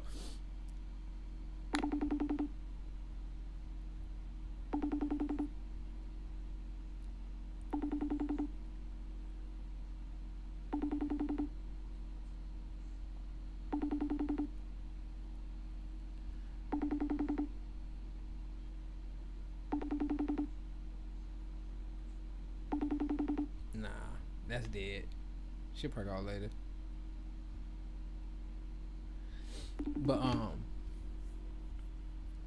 yeah, I wonder if like these. Hello. No. Yeah, she ain't. Did you get the call? No, I didn't. Your phone is fucked up. Say right now. I called the fit, but she didn't pick up. Glacy be acting. She too busy now. You know what I'm saying? She. Leave her alone. Huh? I said leave her alone. Yeah, I ain't gonna mess with her. She doing her shit. It's crazy how you realize like all your friends are now all in the medical field. All y'all doctors. I feel like all my friends are doctors now and shit. So if I get sick, I just know I got a couple people I can call.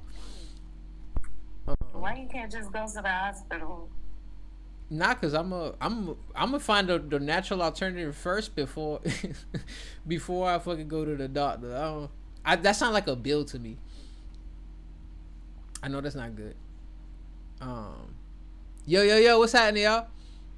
Oh shit, my dog tapped in the on the What's that?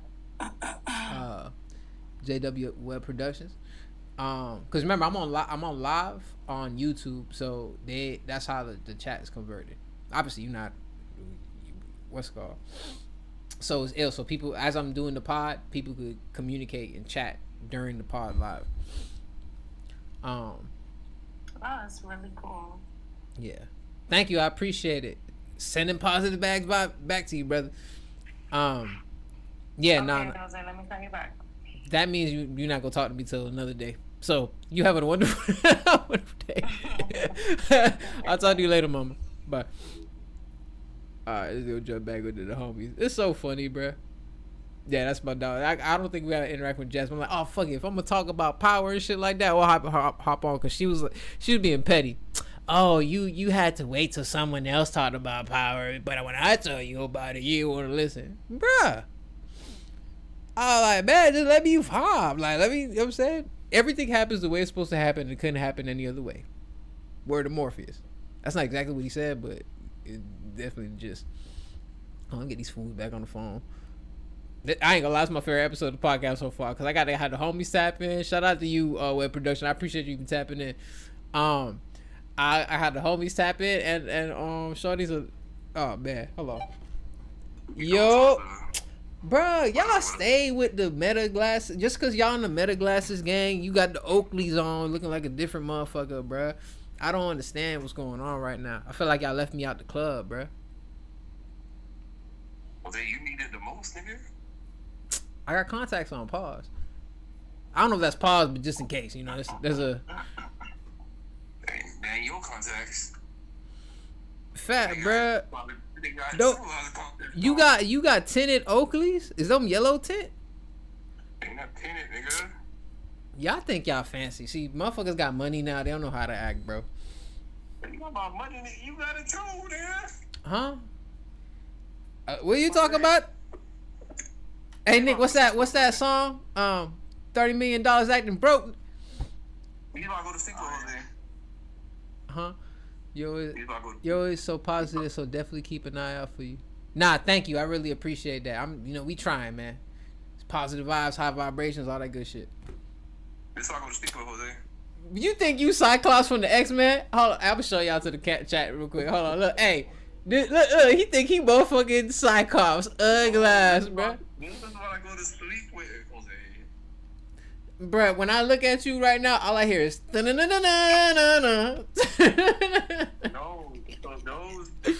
what they do. Mm-hmm. Cause like your phone and your TV, suppresses your melatonin.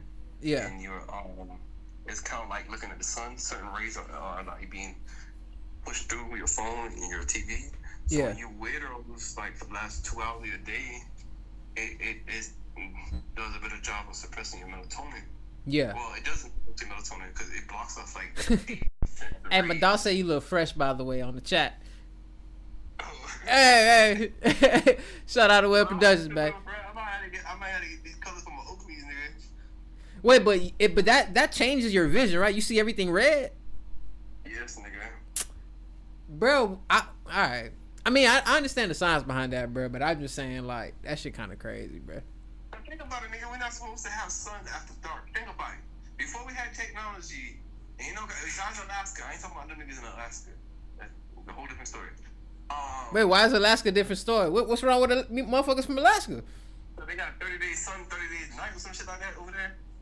That's crazy, bro. You be wired for 30 days, like, bro, I can't sleep. The sun been out all day. Nigga be sleeping that 30 days of night for no reason. But anyways, Yeah. so it blocks.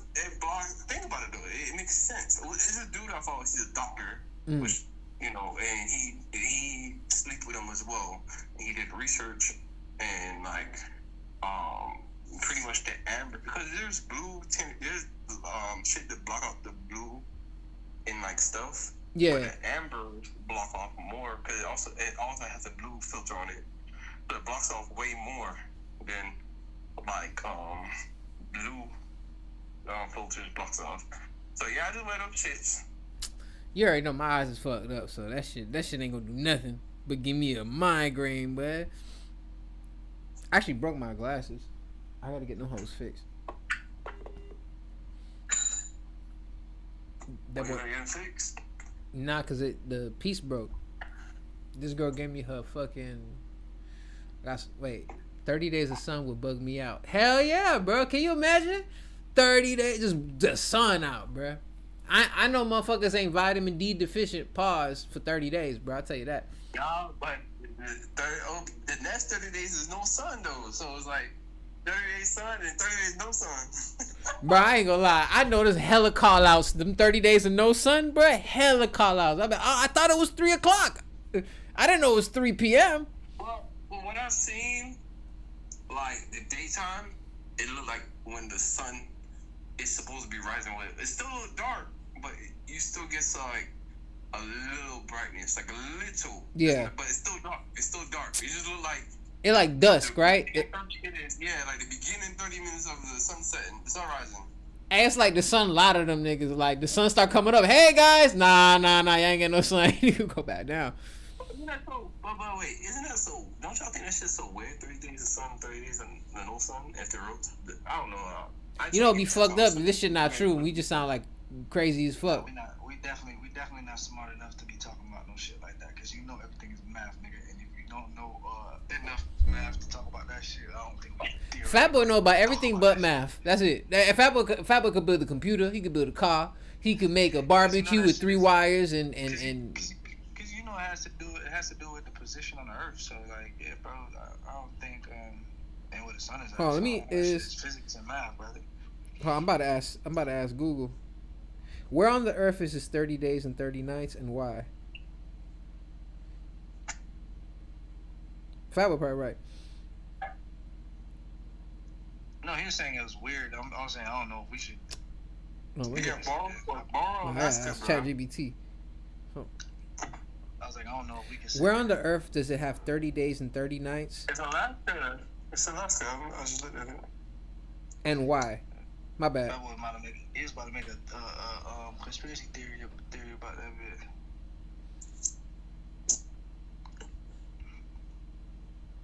Hold on. This shit ugly. But I realized I can't spell for shit. If you can't see, nigga, you can't spell. That's fucked up, bro. I'm not that vision impaired, bro. Chill out. Okay, it says yes, parts of Alaska experience about 30 days of continuous daylight or 30 days of darkness, but not all of Alaska. Yo, there's a name. That bitch is UTQIAGVIK. Can y'all? I don't even know how to pronounce this motherfucker. This is that whoop duck. Formal. It's Boro City, but that's like the language that shit. Yeah. Around mid-May to July, late July. Damn, Alaska got no type of summer, bro. They like, fuck that. Oh, no, I lied. They got straight summer. This just says around mid-May to late July, the sun stays above the horizon continuously, roughly around 65 days of daylight. From May to July, bro, they turn up in the summertime, bro. From November to January, this that Drake shit. Them niggas experience scary hours. That shit 65 days without a sunrise, bro. That shit cold, dark. This is why all the you heard all the vampires in Alaska, right? There's no way, bro. They got 65 days of no sun. They could live out there. Them niggas migrate like birds and that. Yeah, they slid. The vampires slid to goddamn Alaska. What do the vampires do, bruh? Yes, bruh. 65 days, bruh. They bugging, bruh. Of darkness. I know their electric bill bad as fuck for them 2 months, bro. What's up, mama? You look like you just woke up. Oh, that's Big Dog. Hey. My bad, bro. I thought because his hair, bro. I thought that was for a second. You had him in the dark, bro. My bad, man. That nigga sitting there like under his hair right now. I know, bro. He looked like, huh?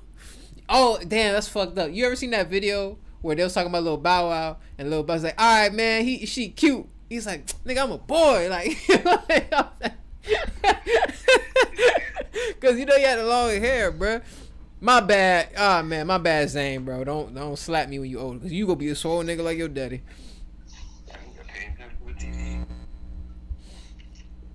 Hey, what? Oh, man.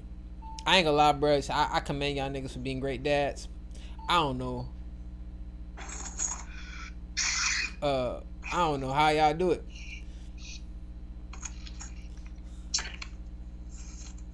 First, they get their penis sticking out one.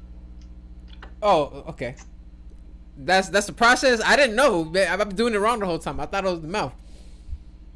Well, you know, you ain't too far off. Yeah, you know. I thought that's where I'm supposed to do it. The baby doesn't come because you're supposed to get it to the stomach. No, you've been doing it right this whole time. Yeah. Oh, they been doing it wrong. That way I don't have those circumstances don't lead to the results that I want, but we'll try it different next time.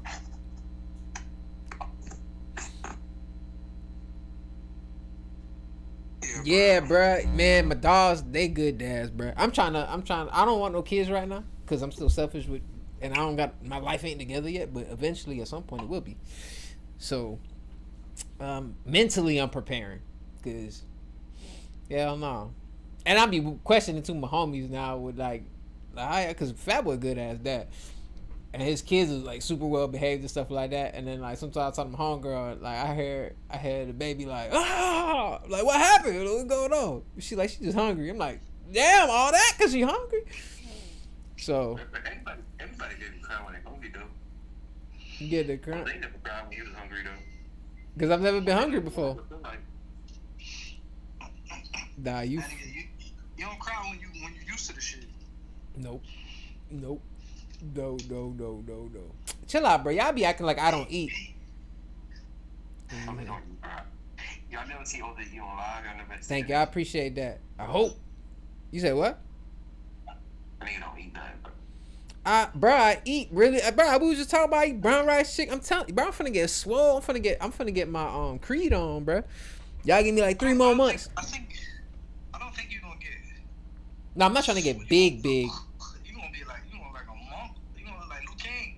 That's cool. That's perfect. Like Bruce Lee body. Nah, but I need to get my chest bigger though. That's the only thing. My chest and my shoulders. If you cool where you at, just for me, then yeah, you straight. But you probably, if you want to get a little bigger, you more than likely gonna have a little bit more protein in that way, because you're gonna maintain where you at right now. I'm just you know them little chickens they be selling. It be $9.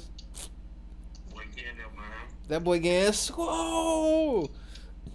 Hey man, what's up? Y'all got to get changed. They say swole boys. Pause. You know what? That sounded crazy. I'm sorry. Swole boys. Them niggas gay. Hey, I ain't gonna lie. It's funny as fuck, right? This random as hell. I remember when scarves was the thing, bro. Like in Hot Topic, they used to sell the scarves. So motherfuckers, when they'll get fresh with like the Dipset shit, they'll have like the jacket instead of having the hoodie, they'll have the scarf over the hoodie. I remember. Yeah. I remember me and Carl had the big white, the first one, the ones that look like the Arab scarves, right? We had went to the movies, bruh. And I remember there was some ghouls that was like, because they went to the South Ridge with us, because it was, they go to cool kids. Y'all niggas look gay over there matching. That shit was so funny, bruh. We thinking we flying the motherfucker, bruh. They clowned us. We them niggas in the gym right now, bro. And it's these older dudes. You can tell they doing the college for the fraternity. Yeah. They come to the gym, especially on weekends. Like they all link up on the weekends, and they be doing like pull up, muscle ups and shit. Yeah. Like yeah, them niggas in there.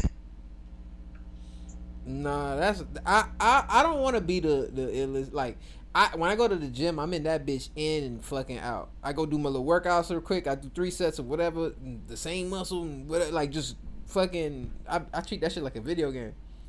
That shit's my full-time job and everything. That shit. Look at you, man. I want to. Right now, work got me on fucking cardio like a motherfucker. The other day, bro, I looked at my shit. I had 30,000 steps, and the day wasn't over. I'm like, oh my god, bro. I ain't definitely do no cardio at the gym. That's how I try to just weight lift and you know, train and shit. Yes, sir. Jordy asked me to send her a picture of the schedule because Barb called out yesterday. My bad, gang. Nah, you good, man. That boy Nick changing the schedule on me. Let me get mine. So man, shit. Rose leaving at 12, I guess. I put waves in my grass today. Right, so Waves? What the fuck does that mean? Waves in your grass? Yeah, I should have myself. Huh? 30,000. Yeah, bro. But I ain't gonna lie, bro. That shit is exhausting, bro. I be walking with goddamn packages all day, bro. I be tired, bro. Like in Puerto Rico, the streets are ugly. That shit not flat horizon. You be going up, down.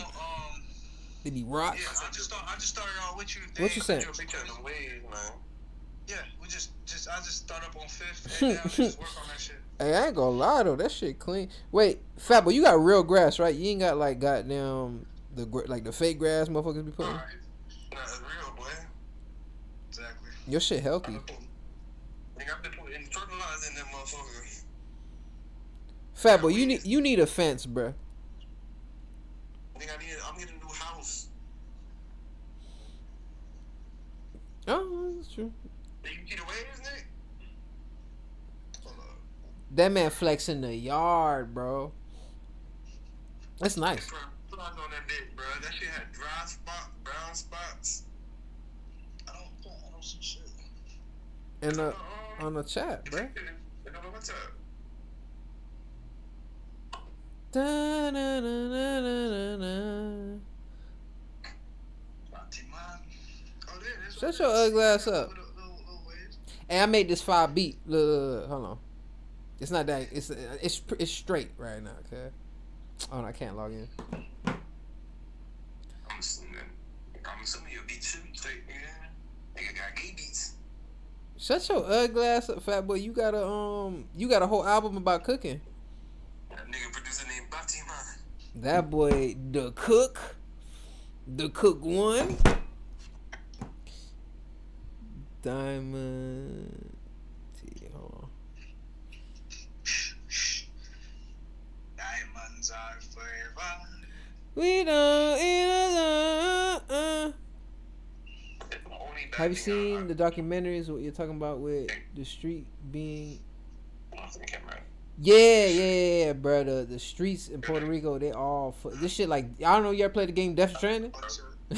It feel like Death Stranding. I promise. The first one. But it's not that cheap shit, bro. A lot of people say the only reason I'm trying to chill. What you said, Fat?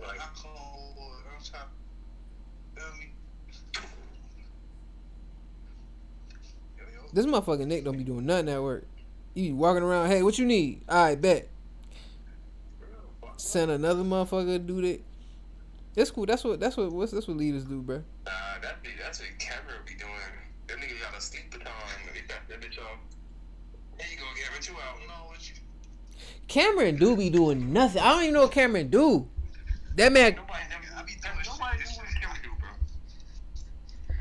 bro. Nick be filling up health packs on his lunch break. Yeah, it's filling up health packs. I know that shit like juice. I be doing shit, but if there's nothing to do, I'm not finna make shit to do. I feel you that 100%, bro. Yeah, fuck that. And then, mind you, look, I work the first 3 days. So the first 3 days I work, I myself booked for the week. You feel me? So I work Friday, Saturday, Sunday. Friday I come do everything I need to do. Now, yeah. Let me chill, bro. Let me vlog, man. You gotta know how to take it easy, bro. I got a job that constantly just asks me to do shit. All right, look. My bad, real quick, cause y'all was clowning me. Yeah. Tell me this don't sound hard. That's gay. Bruh, you ain't hearing me? This shit gay. You can straight. You can be gay. Y'all be hating, bruh. Nah, I ain't. I can't hear it. Nah. I can't hear it, dude. You can't hear it? All right, well, I'll send it to y'all. It's not tracked out yet. It's just the stems. Hey, man, let me show y'all something, man. Let me show y'all. My lady cooked for me, man. You feel me? But egg noodles? Egg noodles? Yeah, with salmon. This motherfucker eats salmon every day. This man can't live for a day without a salmon. Ugly, bud. Need those egg noodles? I can't even tell. That shit look good though. I ain't gonna lie. Who is that? Egg noodles and salmon Alfredo. Oh no, that's the homie, bruh. But dog, wait, what? That look good. I'm not gonna lie, bruh. A little bit of asparagus on the side. You feel me? That look like she made that with love, bruh. Well, I was cussed out right before I walked out of the house, but you know, I was kidding. So you gotta eat those eggs, bro. That's a full meal right there. Bruh, I don't make it a thing that becomes, oh, yo, Zay don't know how to eat. Who was the beat? You know how to Oh, that eat. was mine. I made the beat. I had made the beat. You said what? My bad. I was talking to my dog in the chat.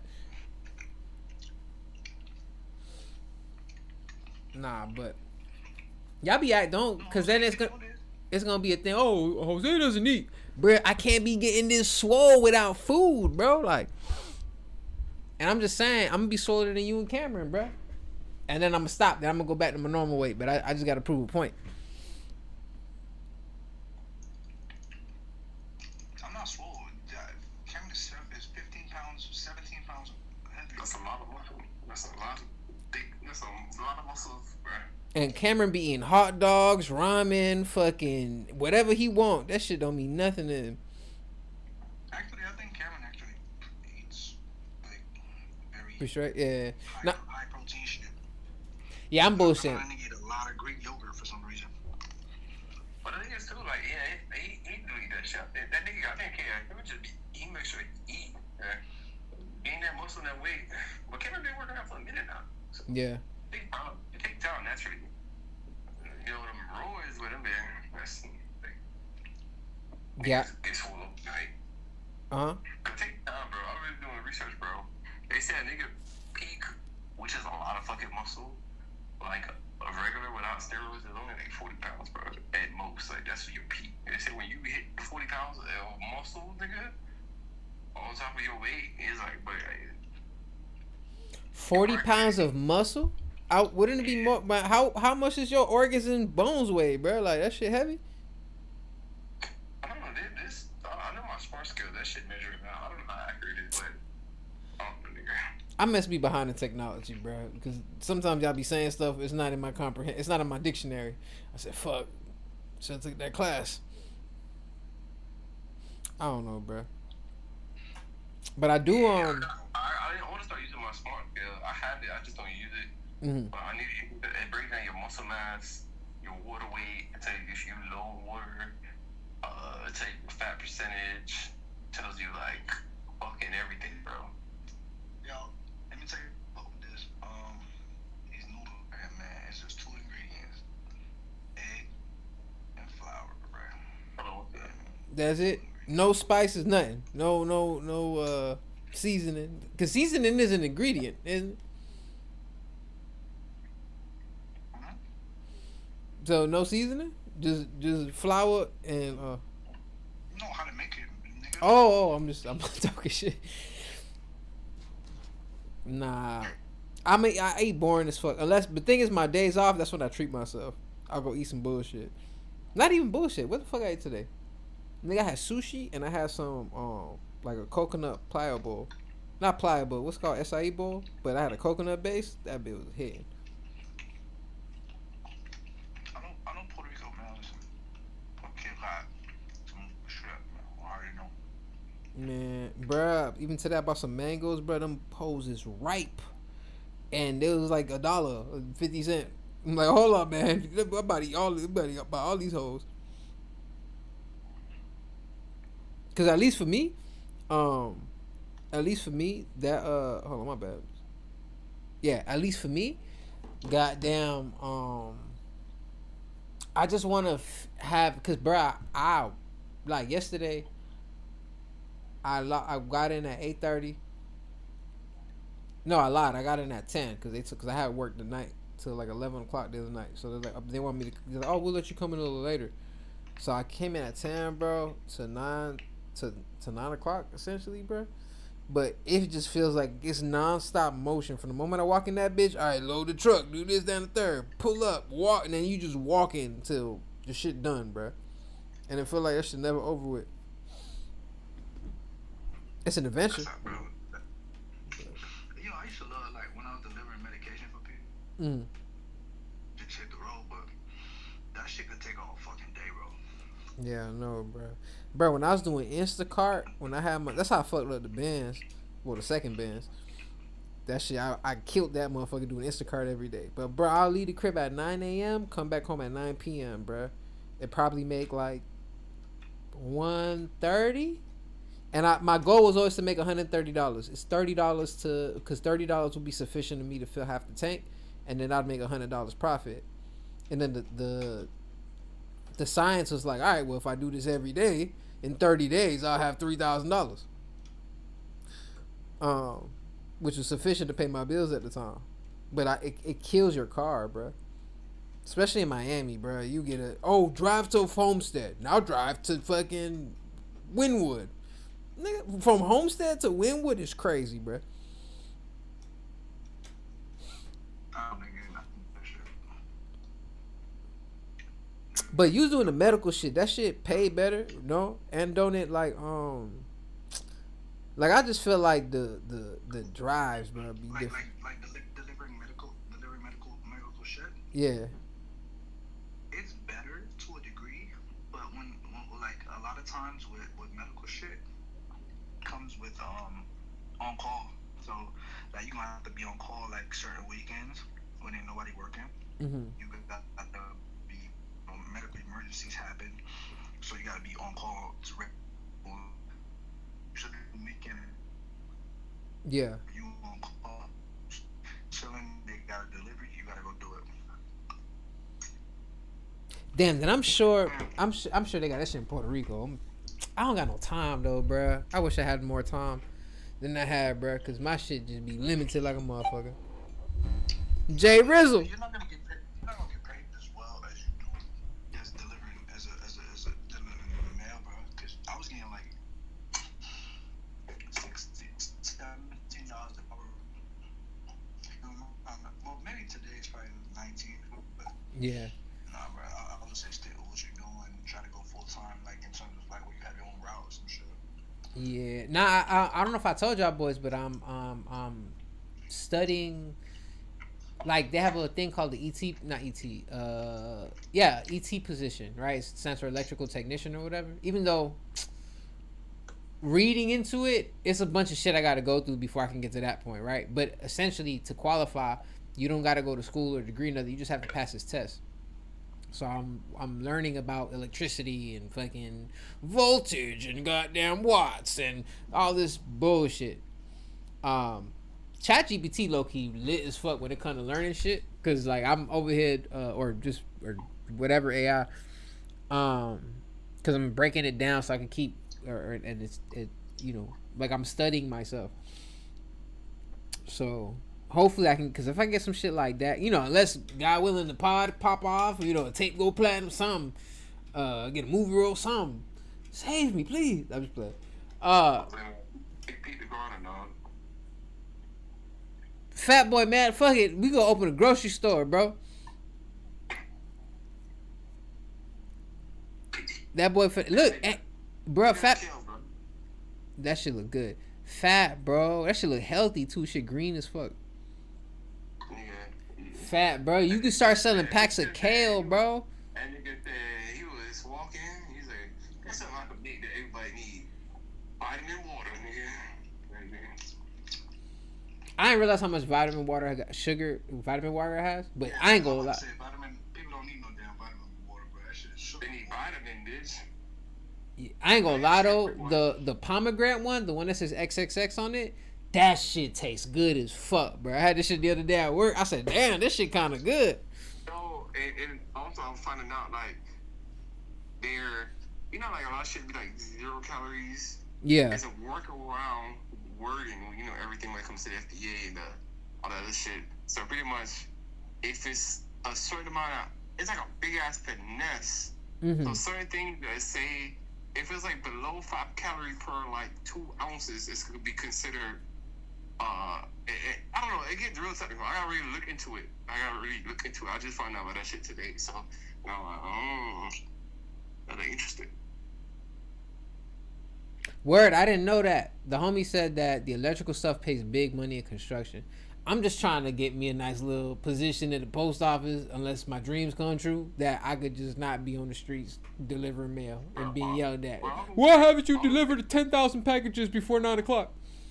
My bad. Shit take money, bro, especially at the time. Like this dude, the dude that came, he cool. He want me to do some computer work and shit for him. He cool? But you like him? Yeah, he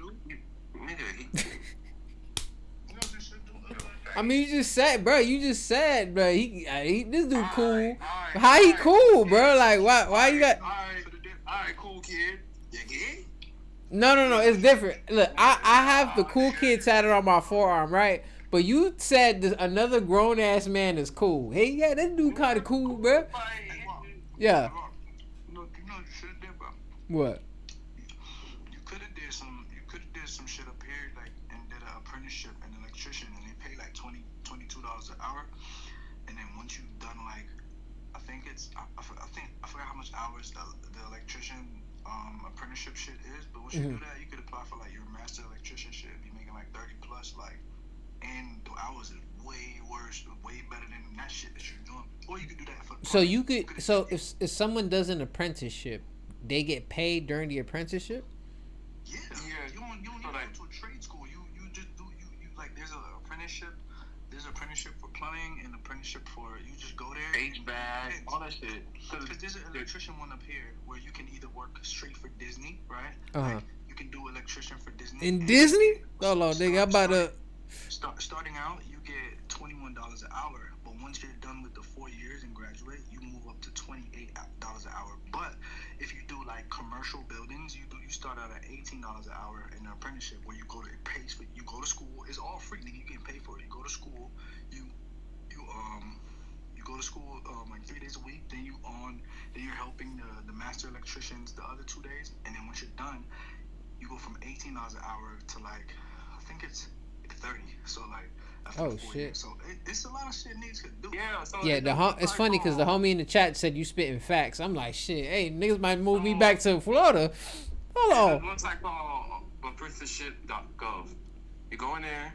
I don't know if they got Puerto Rico. It probably got have. It probably should have Puerto Rico. I don't know. But anyways, you go in there. You type in. You stay at, or you want to move, whatever the case is, and it'll show you a list of apprenticeship that pays that everything, bro. Like a list. It's fucked up, bro, because you don't. Trade school is the way, homie. Like, I ain't gonna lie to you. I know a lot of niggas, even out of prison, homie. Like, niggas out of prison go to trade school. Yeah. Get right, bro. So, like, it's. The homie Dante from the Grits and Eggs podcast, he was saying how, like, cause he had got he was driving trucks and shit like that, and gave him like the foundation for him to do the shit that he doing now. But he was stressing the importance of getting the trade, if I recall correctly. It's better than, bro. Look, it's better. Hell than yeah. College. It's better than going to college, bro. Cause you go for 4 years, you're gonna rack up 70 grand worth of college debt, and come out and still make $28 an hour, bro. Mm-hmm. Yeah, even the HVAC shit here he was telling me about the homeboy, it's pretty much the same shit, like pay wise, like what Nick was talking about. But like, you start off as a helper, cause like it makes sense. So like the helper, what they do is help install units. Mm-hmm. So when you install a unit, you have to pull everything apart. Like you have to pull the whole HVAC system apart, run lines, do everything. So you're learning everything from scratch, pretty much, because you gotta run it, do everything. So they was like, once you do that, if you move on from they call it a helper, it's apprenticeship, same shit. He said you move on from a helper, and then you could do like service call where you just come out, serve somebody's shit, and you know what I'm saying. You don't need a trade school. Most niggas talk down on it because you're gonna pay money for a trade school and they're not gonna further your shit. You go to an apprenticeship, they pay you for it. I don't know nothing about this stuff. That's crazy. I'm gonna look into this but I'm scared, bro. You put me in Disney World, I'm gonna fuck around and be Darth Vader and shit. Like, hey, say how the electrical going. Hey, by the way, you know they casted me to be Darth Vader for the play. Nah, I feel you, bro. You know, nigga, you a hard worker, bro. So like the type of shit that you feel me, like it branches off into a lot of different things because you can, instead of doing like electrician, electrician for fucking Disney, you can move up and be an electrician or like a master electrician getting paid. The homie just said something about HVAC and heating and cooling is another trade that pays a lot as well. Bro, they're booming, bro. HVAC. They be giving out bonuses for HVAC, bro. Like HVAC. Bro. But what's HVAC? What is that? HVAC is heating and AC, bro. Trust me, they in my house every 6 months, but I'll get in Puerto Rico. You can get a bag doing some AC shit because everybody need AC in this motherfucker, boy. Bro, trading, I like young man from like you from the hood or you from like lower income. Trading it's one of the best way, like being going to trade, bro, because you already know niggas ain't paying attention to school. We don't like school like that, you feel me? So we don't miss all of it. You go to these shits, you hands on, bro. Like young men like to be hands on. That's what I tell niggas, bro. Like looking to trade, bro. Like looking to trade. I'm a you know what? Just like I did with the Puerto Rico shit, I will apply for the book just for wait, how do I do this? I'll just chat GPT to pull it up. But I'm telling you, bro, don't get me in Disney World, nigga. But it should say 4 to 5 years, bro. I'm gonna be 41, bro. You're working. You're years anyway. So huh? So look, you gonna be 41 anyway, so you might as well do it, nigga. Look. They're trying to get me back to Florida. Let's go. Huh? I'm on apprenticeship.gov, right? I put Puerto Rico in. I'm just showing you because you in Puerto Rico. They got a pharmacy technician. They got. I'm gonna go down. Don't do it. I'm just showing you. No, yeah, just yeah. Well, y'all niggas need a lot of pharmacy technicians. That's all y'all need is pharmacy technicians. God damn. Well, anyways, but you can go on the website and type in whatever you want. So you can type in Miami, you can type in That's Atlanta, true. you can type in North Carolina, and it's apprenticeship.gov, bro. I found out about the website, bro. That shit legit, bro. It's a government website. And they just this apprenticeship on there, and you can sign up for it. It's hella convenient, bro. We'll see. We'll see, man.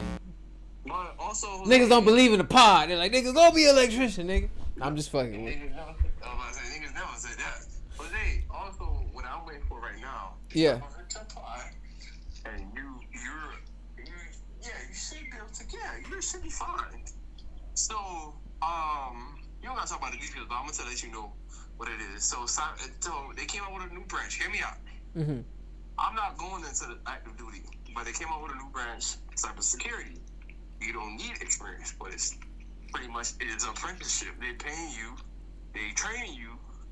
There's an active duty side to it, but once you're able to get a clearance, like, and once your background, you got a felony on that bit, a prior misdemeanor, you Gucci. And you'll be working like you'll be on the civilian side of things. So I don't know your political viewpoint on certain shit, but I'm waiting for that to open up. It's supposed to be open up. I think it's gonna open up Monday, bro, because they say by June 30th. And nigga, I don't know, nigga, June about to be done. Mm-hmm. But I'll send it to you just in case you can look it over. But it's a nigga. This shit's you get to this shit, boy. Text it to me. Hey, but it's saying the apprentice. I'm reading right here. Like, all right, it says the Electrical Trading Alliance. This shit sound crazy, bro. Niggas trying to join the empire. It's a cost which is approximately $700 to $1,000 per year. But like you said, they're paying you. But so I'm getting paid to go to school essentially. Yeah, they're gonna pay you an hourly wage for your time, so you're gonna get 40 hours a week. Yeah. So, but this is essentially school. It's essentially it's on job training. It's pretty much it's on the job training, bro. You're gonna go to school because that shit is very, very dangerous. So you're gonna go to school to do that, and you're also gonna help master electricians out, like, you know, doing little shit like learning along the way. You need a certain amount of hours. You feel me? So like that, because you're gonna want those hours, man. You ain't gonna want to skip that. That's like it's electric. Hey, what if I apply for this business? They send me to California. Like, so, you know, they got Disneyland. No, well, I don't know what website you're on, but no. Most states, most places that you at, they have a place you go to. So it's like you want to be close to the crib, like where your people stay. You can apply for something around there, or there's plumbing. There's plumbing there. Nah, you already know I'm kind of fixated with the Disney World one, bro. So I'm shooting for the shots first.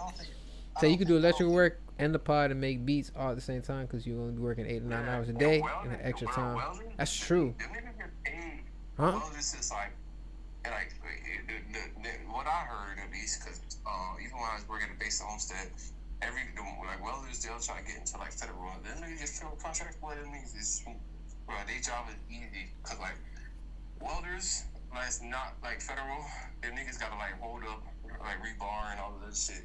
Well, you're federal employees hire niggas to do that shit. So you're just pulling up with a mask and the damn the blowtorch shit, and then you just weld a nigga. Mm-hmm. And wait, niggas just walking around like, yeah, that's it. That's crazy because it is. Right now, HVAC and electric and plumbing, them three right there, I don't think you go wrong because HVAC jobs are literally giving out bonuses. I've seen out here. So I'm gonna take a look because I ain't gonna lie, I fuck with the post office, but this shit just a lot of goddamn work. When you get to 2 years, it's gonna be straight when you get to 2 years though. It's gonna be a long ride before you're a master electrician. So it's gonna be like 4. You gotta have certain. It's gonna be 4 years. Nigga, I ain't even have a girlfriend for 4 years. I don't know how the fuck this shit gonna work, but it will be essentially working. The thing is, 4 years is gonna pass anyway. So it's either you do it. Yeah. But I wonder how. You know what? I need some. Well, I'll ask questions and stuff. Cause what if I'm in a situation where I get like an opportunity to do a movie or some shit like that, and I'm gone for 6 weeks? How? Nigga, you gotta worry about what's here, nigga. That's my perspective on life, but what's here right now? Get here, nigga. Worry about that shit when you get here. If you get an opportunity, then. But if not, nigga, you stay where I put and do what you need to do. You don't have to do it though. The post office is a good place to be, bro. No, it is. Man, I'm telling my great uncle, this nigga when he was in year 30, he was just traveling from island to island doing nothing. Welding is another big cash job. That's yeah. He's telling the truth, bro. Facts. Bro, I ain't gonna hold you though. Me, if you already got years of U.S. Postal Service niggas, but nigga, them niggas that transfer over or get into UPS, boy, you make money. But then they lay off a bunch of people at the same time not too long ago. I don't know. I have no idea. USPS. The thing is, nigga, mail is not going anywhere, bro. Like that shit not going nowhere. Like, so I think not anytime soon anyway. Even if digital shit come, physical paper things don't matter. And the job ain't bad, bro. I ain't gonna lie. Like, yeah, I got my little. Okay, you Gucci, because you hit your 2 years, whatever you got hit, man. I'm in my 30. I'm going into my third year. It's just my stupid ass. Well, coming over here, it switched my. I lost my seniority. Yeah, you right. Hey, Straight, bro. If you don't want to, switch. You don't have to. But like I said, like if you want to come back to the States, then your best bet is probably to do a trade like that. Or, Yeah. Also, you thinking to come back to the States someday? No, but I'm just saying, if I could get paid $21 an hour to work at Disney World as an electrician, and go to Orlando and be close to my mama and close to Nick and close to all y'all niggas, that don't sound like a bad idea. But it. Oh, I mean, shit. The electrician school is up here. Is yeah, that's what they give. I'll send you the link. Let me see. Let me look at what you call it for you. Okay. Well, the only downfall is if this were to take place, I need to save like 2 bands because I'm not leaving my car here. You got me fucked up. The niggas got a strength coach apprenticeship, nigga. What the fuck? Wait, what if I have a Puerto Rican tag in Florida? Fuck that. What? Jose, I don't know about that, but yeah, I shot GPT. But matter of fact, now. Hey, Jose, they got a commercial HVAC install technician right now in Orlando, Florida. On their website, their niggas got commercial plumbing, warehouse ops, all these apprenticeship, water apprentice, chill water apprentice. I don't know. That's for energy, so that might be lit. You might be working with water, the water company, duct apprentice. We work with like the AC ducts and shit. I didn't even know that was a thing, nigga. God damn, Orlando got a lot of shit, fool. Yeah, what you Metal talking shop. about? Orlando's the home of fucking. Bro, I can see this website was a metal shop apprenticeship. Yeah, this shit. Man, y'all just sent me. Y'all sent. Send the link in the chat. You sent the link in the chat. I'm accepting. I'm just take a look. Like right now, cause it's electrical apprenticeship right here. Automotive technology. That's the Disney one I was telling you about. Hold on, cause I seen this on my phone. This is the one I was looking at. Oh, you see. That's the same one. That's the one that starts you out at 21 an hour to work at Disney, and then you get to like 26. It gets every year. Man, they got a diesel. They want veterans. And they start off at 50 to 70 bands. Fabo about to apply now. Fabo don't play about no money. He's like, hold on, let me see. I can apprentice stuff. And you know the VA gonna take care of all this shit anyway, so it don't matter. They want veterans. They only want veterans. 50 to 70 bands. I mean, technically, based on the amount of time that you were in the army, are you considered a veteran? Yes, nigga. That nigga say Full veteran, boy. Hey, I'm sorry. I'm just asking questions. I don't know. I got more benefits than some niggas that been in there for 15 years, but. How can I get disability as a regular person? Cause that just sounds like a great check to have. I don't know. You gotta go apply for it. How do I do that? But I can't see. My arms don't go all the way up. I don't know. There's lawyers for that shit. I don't know, nigga. Lawyer? Nah, hold on. I'm about to. Hey, Nick, bro. I'm about to apply. I'm about to go to Orlando. Shit, we all about to be in Old Town. Everybody gonna pull up to you, Dick. So look, diesel mechanics, heavy equipment, automotive, aircraft maintenance, generator, fleet maintenance, military maintenance, supervisor Electricians make 35 to 45 an hour. That's crazy. The homies just said electricians, huh? No, I'll need 3 to 5 years of military or civilian technician work experience, honorable discharge. Fat about to finesse that whole paperwork. I'm just playing. We don't do nothing like that. We tell the truth. Think about Disney. Think about Disney. Disney sold. They sold motherfucking big. They ain't going nowhere, bro. Disney be housing they fucking workers, bro, and they be charging them niggas like $800 a month to stay on their property, like. For real, man. I'm telling you, yo, Dick, bro. I'm finna get my big acting break in Disney World. They said, nigga, Disney like it's so big that they is a big part of like what companies get paid in Disney because like it's so big when kissing me. So like motherfuckers like so if they paying $15 for this, like you know what I'm saying? Hell yeah. Like the minimum wage because like that shit crazy. Disney big as fuck, bro. And when I was there, Jose, they had plans to make, bro, the plans they had for Disney when I was there. Bro, I know, bro.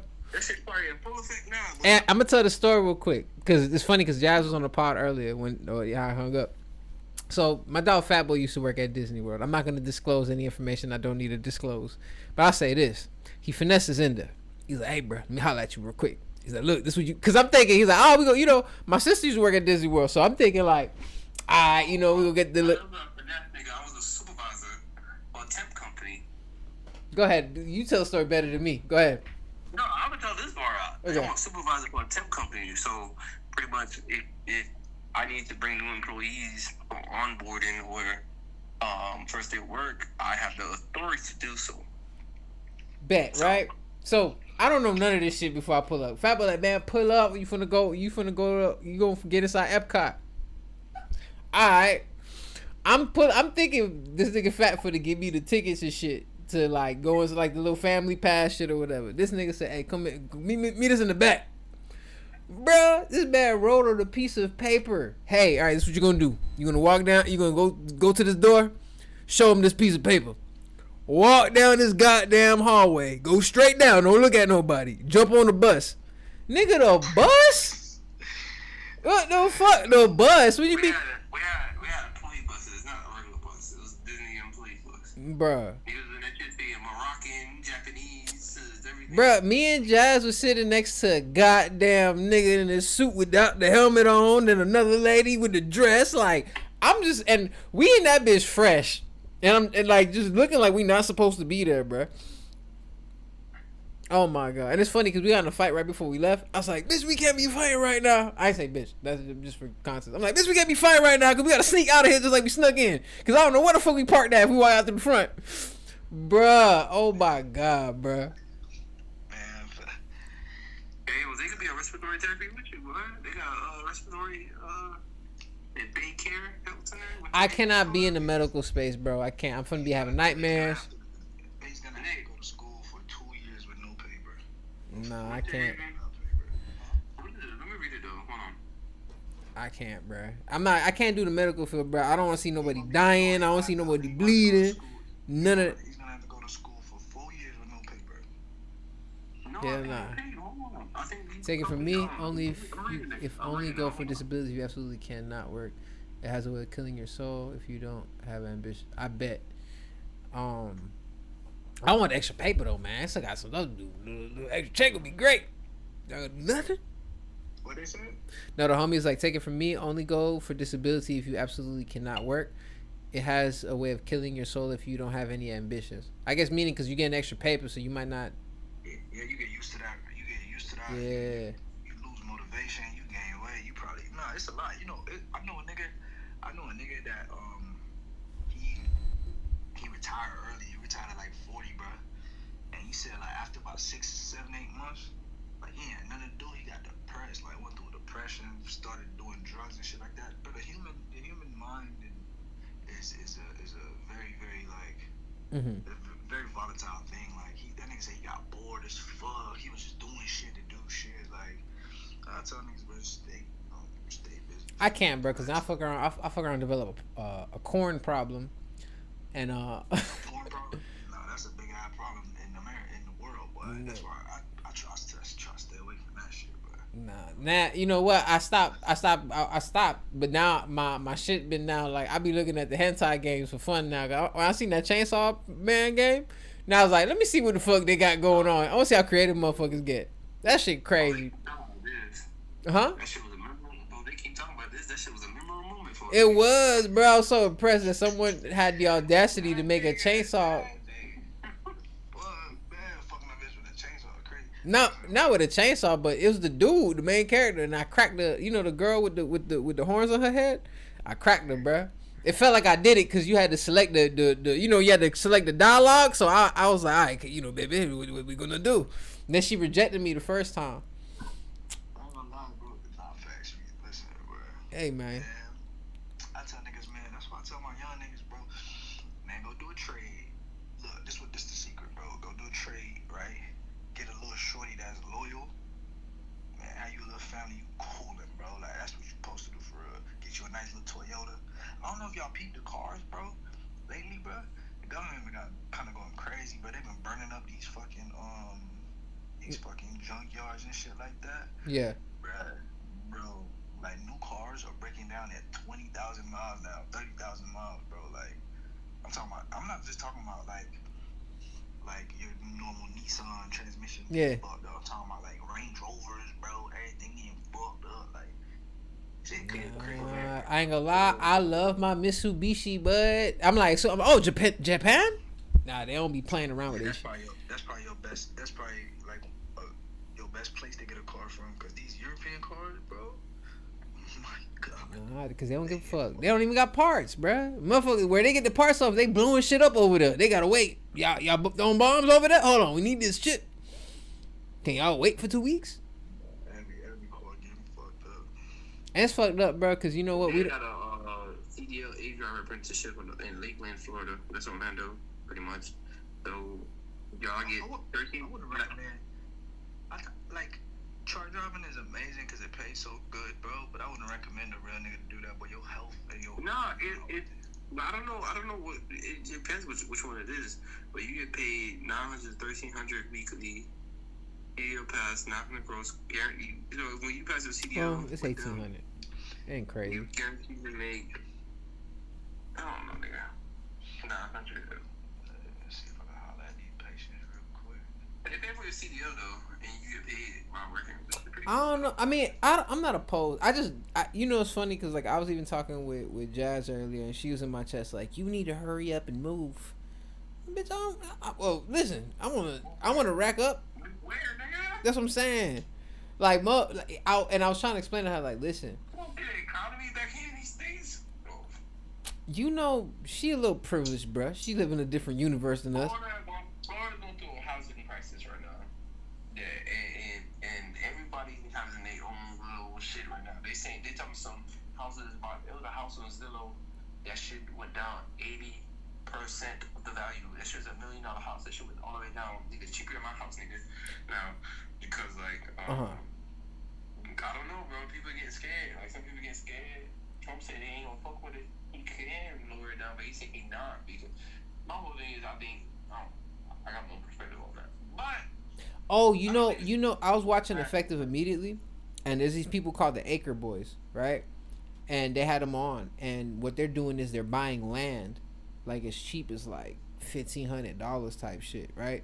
And essentially, is what you're doing is building assets, and you know, whatever. Imagine you buy a piece of land, you had that shit for a couple years, and some fucking typhoon person buys the shit right next to y'all, and they want your little piece of land. Now your value just went up crazy for the little $1,500 you spent. And I'm assuming this has to do with tax liens and deeds. I don't know if this, because I watched a piece of it and I was like, oh shit, and I followed them or whatnot. So yeah, a lot of niggas like black, especially like they got like BlackRock and all this shit. Niggas trying to buy out a whole section and raise up a whole. So pretty much they trying to get a piece of like places next to the hood and shit. They trying to get all that shit, buy all that shit out, end up selling the house to another company that they partner with, and they're inflated. So the house down the street that used to go for $300,000, it just sold for $500,000. Now what happened is all the houses that they just bought, and they working with a partner, their prices increase because now this is what the houses in this area is going for. And slowly and behold, that's how everything get expensive, which is kind of fuck up. But they're trying to prevent like companies like BlackRock from doing this shit, which is fucked up.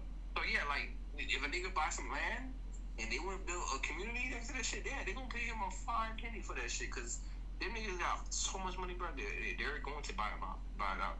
If you got so much money where you could buy out a community and increase its value just by like doing some stupid shit like that, bro, that shit is insane for. Yeah, I ain't gonna lie. I think I'm gonna, not now. Like I gotta get my money a little right, but I'm gonna because they have this thing. It's like a one-time pay thing of like $300, but it gives you all the tools and the resources that they use to do their research upon getting getting land and whatever. Because again, I read upon this a while ago, so I have like surface level information. but seeing people doing it and that it's being done, you know what I'm saying? I think it's worth to get the information, especially if y'all got bread. Cause I wouldn't. Right now, my goal is to save money. Once money's saved, then I could do different things. You have smart friends that really care about you in a brotherly way. Yeah, I appreciate that, man. These my dogs, man. I love my boys. What bro said? He's like, you have some smart friends that really care about you in a brotherly way. So I appreciate you, big man, dog. we been friends from what, elementary until we about to be 40 and shit. Well, y'all was in elementary. I was in middle school. I had moved to South Point in 6th grade. That year don't have 365 days in that bit. That boy was a 26 with 1,000 days in his year. Shut your ugly ass up, bro. I was how y'all was young as hell too. Cause I think I met Fat Boy and Cam first. They was playing Yu-Gi-Oh with David and Daniel, and it's crazy how David and Daniel, the two whitest kids in South Point, became the most hoodest motherfuckers ever. That's a whole different conversation. I seen that shit. Them boys went to Richmond. Them boys caught a body. Bruh, I remember going to buy a great mini Dutch at the gas station right like behind South Point. And I don't know if it was David or Daniel, bro, but he had a tall black tee on with some jean shorts, and I was looking at his forearm. That bitch had Block Boy. I said, who the fuck? What gang you jumped into? Them boys is out. I think, didn't they? Them boys is out. That's crazy, man. That's crazy. I hope we get to see him in the future, bro.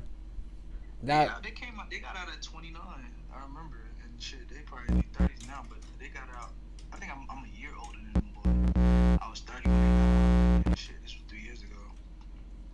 And you know it's crazy because I'm grateful that we stayed in South Point, because even though we was in the middle of the hood, we still like are in our little section. So like people come fuck with us on some football shit, basketball shit, you know what I mean?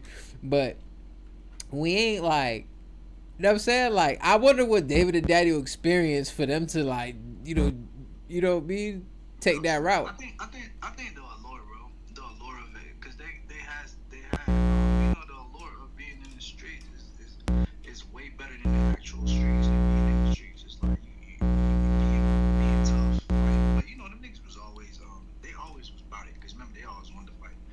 But, That's true. I think just the allure of it, and then once you get that lifestyle and you develop in that shit, it's hard to get out of it, man. So hey, God bless them, though. Nah, for sure, man. At the end of the day, dog, hell no, I cannot do that shit. Nope. I'm like, bro, if you was, I tell the nigga, bro, listen, bro, you like to fight, you feel like you should. Nah, we from Miami. Go We do grew up boxing, Miami bro. Dade. My bad. You said boxing? Not good. No, I'm saying if you're a young dude, you like fighting, bro, then go do boxing, bro. I don't think you'll really like fighting if you really fight. Nah, yeah, I think. I remember when we started getting older, niggas used to starting to get stabbed and shit. Niggas wasn't fighting no more. Niggas was getting stabbed, bro. And I'm like, yeah, boy. You remember like Lodge and Yeah. Oh, it's true. Jesse that got stabbed. Yeah, bro. Damn, I remember that. That's fucking crazy. Wasn't Elijah walking around with a, not Elijah, but wasn't Jesse walking around with a knife or a snake? Yeah, that nigga said fuck that. I have a nigga bite your ass, but bruh, wow, I do remember that though. That's fucked up. It's crazy. You know, the first time I won't say who, bruh. Yeah, Miami's great. But I won't say the name. But I remember I seen Elijah's brother at a party. Right, that's my dog. I just don't want to, because I don't even know what the fuck. But we was at, I think we was at the Colonial party. That bitch got shut up, and then all of us went to Colonial Park. Were y'all there? Oh yeah, I remember. Yeah. Yeah. And I remember. You know, it was after Twerk Fest. Paul threw Twerk Fest. The nigga that was staying with me over here. Yeah. Paul threw Twerk Fest, and then we went to the park after that. That's crazy. Oh my god, yo, that's a whole different era. But bruh, and that was the funniest shit I've ever seen in my life happen that night. Cause you know when they started shooting, everyone starts running, right? So you know the little green things, the little electric shit that be at the park that we used to niggas with beats and shit like. So we hear the gunshots. Me and Carl like duck down behind one, right? And there's like another one like fucking like 20 feet away and shit like that. There's a motherfucker peeing as the shit going on, and the motherfucker like, oh shit, I don't want to get shot, but he ain't move. He still was peeing. Hey, I remember we went to it was this girl from my school. She threw another party, and when we went to that shit, y'all remember when Chad broke his arm, like somebody pushed his ass into the ice cream truck, and then everybody hopped on the gate, and the gate fell, nigga. Oh yeah, the one that's the part that happened in Richmond. Oh my god. I was in there for that one. Nah, Cameron is the fastest man alive. I know he part Flash, cause Cameron was already at the car with his seatbelt on. seatbelt. He was in the front seat. He didn't even drive in the front seat when we got there. He was in that bitch like this, sitting down. I'm ready to go. And I remember all of us got to the car and we're like, "Where the fuck is James?" And then James, Like, who left the car open for this nigga to get in the car? bro, the shit was locked. I don't know what kind of magic shit he did, bro, but he was in the car. Bro, I remember exactly what had happened. I looked the shooter dead in his eye, bro. As soon as we walked in that party, they started playing. She got a dunk. She got a dunk. She got a dunk. She got a dunk. I look up. I'm sitting right. I'm right by the ice cream truck, bro. He hit that bitch right when the beats start. Say some. That was. Chad was standing right next to the ice cream truck, right? Uh-huh. I look up. I look down at my shoes. Look back up. All I see is Buddy had an old ass silver revolver. I'm looking dead at this nigga. He put it in the air. Buh, buh. Then he started dropping his hands. As soon as you heard for a second, buh go off. This bitch pulls Chad into the ice cream truck. She zipped by me and jumped on the gate. She jumps on the gate. Everybody jumps on the gate. The big ass gate fall. Skirt. Boom. About 20 people hit their face. Nigga, I had to tiptoed Cameron. I don't know where. I remember because I fell. I was one of the people that fell against the gate. When the gate fell, I remember getting up real quick. Yeah. You was right by me. I'm like, yo, get the fuck up. I know what we grabbed, bro. And it's funny because like I remember we get to the car because the police showed up real quick. We get to the car, Bro, they was getting some weapons out of that bag. bro. They had shotguns and rifle gears, all type of shit. Meanwhile, we're trying to find fucking James. This ugly ass motherfucker. He ran the opposite way, bro. He did. He ran the left way. We're supposed to go right. Bro. Like, wasn't you in the front seat, you ugly ass nigga? And you know what's funny too when I think about it. Even back then, when we used to go to parties, even the way we parked knowing, all right, around 11, 12 o'clock, we gonna hear gunshots. We gotta run to the car and be able to leave that bitch fast, bro. Bro, nah, them was the days, big dog. Them was the motherfucking days. We need Cameron to tap in here. I know, bro. Cameron, I can't. Cameron need to tap his ass on Sunday. I know he not working right now, right? He is. He said he in a meeting. Nah, bro. She got a dunk. She got a man. Nigga, I looked at that shooter. Cameron. I felt the energy in the air, bro. I felt like I knew they was gonna shoot. And then, as soon as that shit went off, Cameron was gone. Boy, As an adult, I feel like it was some neighbor that didn't want all this shit going on. And niggas like, man, fuck it, I'm gonna shoot inside this goddamn party so everybody can leave. Bruh, you knew Cameron was fast because Cameron said he went the wrong way first. He went the wrong way and then beat us to the car after running the wrong way. No. He was out the gate before people touched the gate. Like, that man was gone. Because they no way. Because I remember everyone ran to the gate and couldn't get out. And at 30 seconds, I've never seen a gate collapse. Like, it was so much energy, bro. Because I was right in front of the gate, and I'm seeing all the momentum, people pushing me, and everyone else that's like against the gate. So that bitch dropped.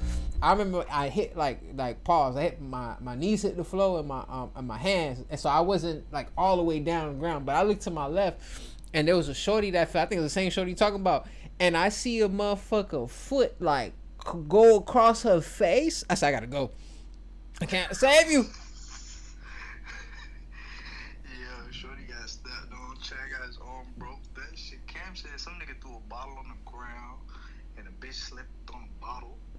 Bruh, cause it's and we kids, bro. We 17, 16. Wait, what was I? I was like 18 maybe at the time.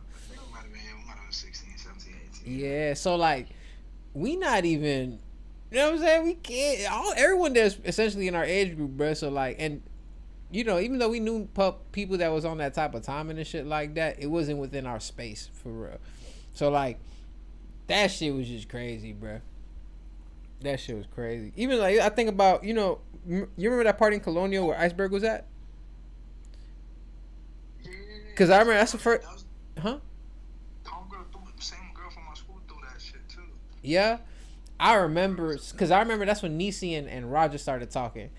This is after me and Niecy had broke. Even me and Niecy dated for like a month. And I remember saying, and they was like, "You don't smoke no Black and Miles," because I just started smoking Black and Miles at the time. I was like, "Fuck you talking about? I do smoke Black and Miles, trying to be cool and shit." Yeah, I remember the second one we went to, and that shit was like our house, by the barbershop we used to go to, the party, truck fest. Nigga, I remember Face jumped on my neck. Everybody was in that bitch sweaty, like they was on a Stairmaster. Face sweaty ass jumping on my back, looking for Carl like I'm a damn kangaroo in that bit. And bro, this nigga Carl. Jeremy, I ran into Jeremy and Winston, and Jeremy should give me like 4 mollies. And I ran into Travis, but I ain't know everybody was there, nigga. It was like a reunion, nigga. I ran into Travis. I like, Travis, you want a molly? He's like, fat boy, give me that. Yo, I'm having now. Where was Twerk Fest at? I'm not remembering right now. It was the second one was we went to both of them. The second one was different location. It was by the Headhunters. Remember the Headhunters and but a barbershop right there for right before a racetrack. It was at a house. It was at a warehouse. No nigga. Oh my God! Yes, Nigga, yes, that shit yes, was at a plaza. yes. And then the first one was at a ranch. Remember when niggas was throwing ranch parties? Bro, I remember that, bro. That's the one we went with Willie and all them, right? Willie and Jay, we didn't go with them. But they know we met up with them, or like they was there. Yeah. That was the funnest shit ever. It's no one would never probably know about. Bro. RP my nigga Pee Wee, man. Pee Wee Pole licking bro. Mouth, man. No, nigga. Fab, you let motherfuckers put you let someone rock the boat on you. I pour Ray Nephew. It don't make it better, but I pour Ray Nephew and Pee Wee my balls, and that nigga's like, that's what happened. Yeah, and Jose, he like 6'3", and I'm over here. So you on your tippy toes pouring liquor in another nigga mouth? That's what you telling me? No, he bent down balls. Recipes. He went down balls. I can't explain the story, bro. That boy jumped on James' back. Hey, Willie, help me out real quick. Let me put liquor on. Jose, the nigga was like, I forgot. I think he said, "Rest in peace, rest in peace." Rest in peace, man. Yeah. I don't know. It just happened, and I had to borrow. I don't even know. I got a Ray Nephew. It's a Nick. Nick spawned them shit to his house, so I ended up having a Ray Nephew bottle out there, bruh. And that nigga looked at it, and I like, I'm about pouring. So that nigga, he stooped down, like you know how niggas used to drink out the Gatorade thing, like football practice? That nigga stooped down. I'm like, nigga, take the bottle. And me drunk, so I was like, all right, I'm just pouring it out. Nigga, I don't know, nigga, it just happened, bro. Okay. Y'all remember it? I got 2 things to say real quick. We ran into Willie and them niggas too. Taking shot. Yeah, those were the first ones we ran into. We got to take a shot. Y'all used to take shots of Red Nephews, bro, before y'all went out. Y'all never. What the heck is Red Nephew? I was just be doing. Remember the Jamaican rum? Yes. Jamaican rum, bro. Yeah. That shit's strong as fuck. With the yellow, it was like white bottle, like a clear bottle with a yellow label or some shit. Disgusting. I don't drink this shit, nigga. That shit gotta be like 90, 180 proof. Smoke Ray and Nephew in here. Bruh, lit from the moment we step out your door. Cause your house was the pregame house, low key. Bro, in our late 30s, bro, we gotta turn up together for a year, bro. Like, I don't drink though. Well, you could drink for a year, nigga. You ain't gotta drink to turn up. Hell no, I wouldn't recommend that. But I'm saying you ain't gotta drink to turn up. Yeah. Fuck that. Don't be a bad influence. I'll start that shit for good, nigga. I don't need to drink to turn up. Just give me a shot of espresso, nigga. I'm Gucci, nigga. They gotta be that bit with some pre-workout 3 scoops. Motherfucker, hey, you know how they got the you know how they got the Welch's like the Welch's like sparkling grape ciders, not cider. What the shit called? It looked like champagne, but it's not champagne. It's just made from grapes with no alcohol. That's what we turning up on, bro. Nah, bro, 3 scoops of pre-workout, nigga. In our late 30s, gang, when we gotta turn up together. Well, they already in his late 30s, boy. I'm 36, bro. I'm still big brother, right? I'm not an unk yet, man. So bro, look, when Jose turned, we gotta stack this bread right now, and then we gotta turn the fuck up, bro. You feel me? I'm talking about like we gotta do, cause we ain't really turn up with each other, bro. Everybody kind of started turning up at like different times and shit like that. Nick was a house arrest. That's true. When we was turning up, I was that shit. Now I'm on house arrest for real. Let me tell you how life is cyclical like that. You know what I'm saying? Nigga, yeah, I was outside. Me and Carl was outside a lot first, but then like you know, motherfuckers get girlfriends, and I broke up with my bitch, and y'all all dating women that know each other. So then it's like, I don't even know what they on, cause shit. I was with y'all. I was out with y'all niggas. I was just getting in trouble for no reason. Like I was because of Nick, but yeah. I ain't gonna lie, Fat Boy was living like Grand Theft Auto. He had a mission to do every day something random, and always some cool shit happen. Y'all know. I just happen to fall in line with crazy bitches. You know, my present girlfriend messaged T like a couple weeks. You're lying. Why? I don't know. I don't give a fuck though. She thought I was messaging her. I ain't gonna lie, I do. Your girl don't give a fuck about nothing. She gonna make sure she's like, fuck that shit. Make sure shit's straight. Fuck you talking about? I don't know, bro. I don't. Yeah, bro. It was good times, bro. I don't know if I wanna you know what I'm saying? I'm like, cause you know I'm single as fuck, but I still have relationships with like women from my past and shit like that. I don't know what that translates. Like I've never had like a woman that's like, not all women are crazy. I would not. You know what I'm saying? They just different levels of crazy, but all women got their crazy. But I never felt possessive. Like no, I've never had a bitch like possessive as hell out of me, bro. Like, remember we met that nigga from Terror Squad, and that nigga called a cab, and we went to the Clevelander, and then we met 2 Asian bitches. Bruh. Yo, oh my god, this is what were we doing out there, bruh? What were we doing at the beach? I don't even remember. We just went. We just fucking went. It had to be. Nigga said, yeah, I'm you know, y'all know Fat Joe, right? I said, yeah. She's like, yeah, I don't care. That nigga whistled and spawned a damn one of them caddies, and then we drove us to Cleveland there, and then yo, yeah, that he that's. He was like, we just walked in and shit. He didn't have ideas and nothing. Like homeboy, I mean, who he was and everything. And you know, it's funny. I hope to meet that man. Cause I thought he was bullshit. I'm like, you don't know motherfucking Fat Joe, but we just with it like, all right, cool, whatever. We going to the Cleveland up bet. We pulled. You right, cause we pulled up. We walked in that shit. Security ain't fuck with us nothing. And then we was vibed out with the Asian girls all night. Man, we used to have fun, bro. Yeah, cause they was about to stop me and Jose, cause we were walking behind dude, and he was like, they with me, and that nigga, they didn't. Bro, ain't even give us eye contact, bro. They just like, oh, go ahead, and we like, huh? All right, cool. I guess, bro, it was Terror Squad. Bro, I thought you were lying the whole time. I still don't believe it, but it was funny as fuck, bro. Random, bro. We had some good times, bro. Like, we enjoyed our youth for the most part, bro. Yeah. It's so long ago, too. That's the thing. And then we ain't, like, you know, right now, the kid, like, we ain't have social media and shit like that. We ain't document the shit that we was doing. We was just doing it. Like, you know what I mean? Like, no, we would have definitely been streamers back then, but. We had a damn good time, bro. We gotta make more of this. All y'all had to do was put a GoPro on my chest and nigga let that bitch go stream. Listen. We got some stories we can't let go just yet, man. No. Fat Boy was a wild. I remember one time, I think Jose and Carl was looking for a parking. Jose went to get call, and I was like, all right, let me know when you get call. And we was about 11. The other club like 11. And next thing you know, I got 2 calls. Like, I'm trying to get me a dark skin girl. I was like, all right, bet, go get called, and I'm gonna be at a bar.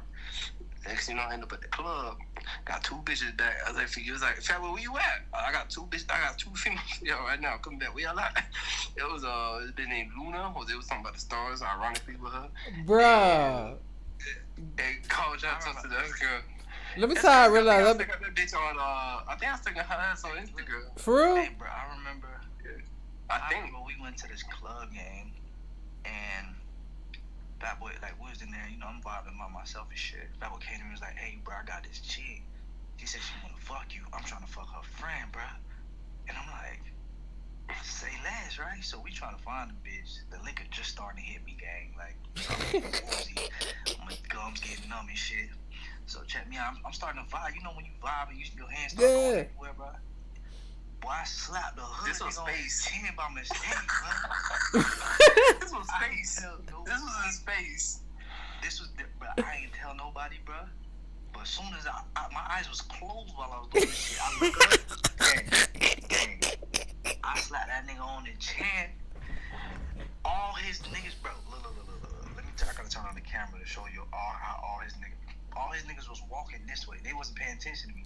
I slap him on his chin. Nigga like this.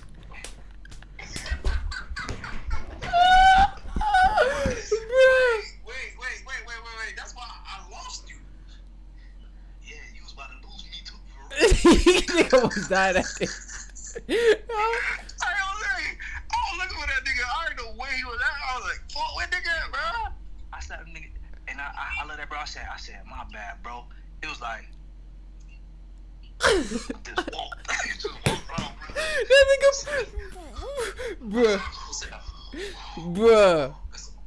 Oh my god, bro.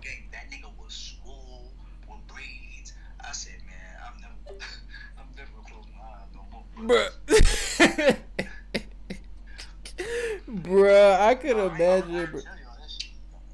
Nah, I got punched in the club one time, and I was looking for the nigga. I got punched, but I didn't feel it. My head, look, nigga, my vision was like this. So I'm looking at the refrigerator.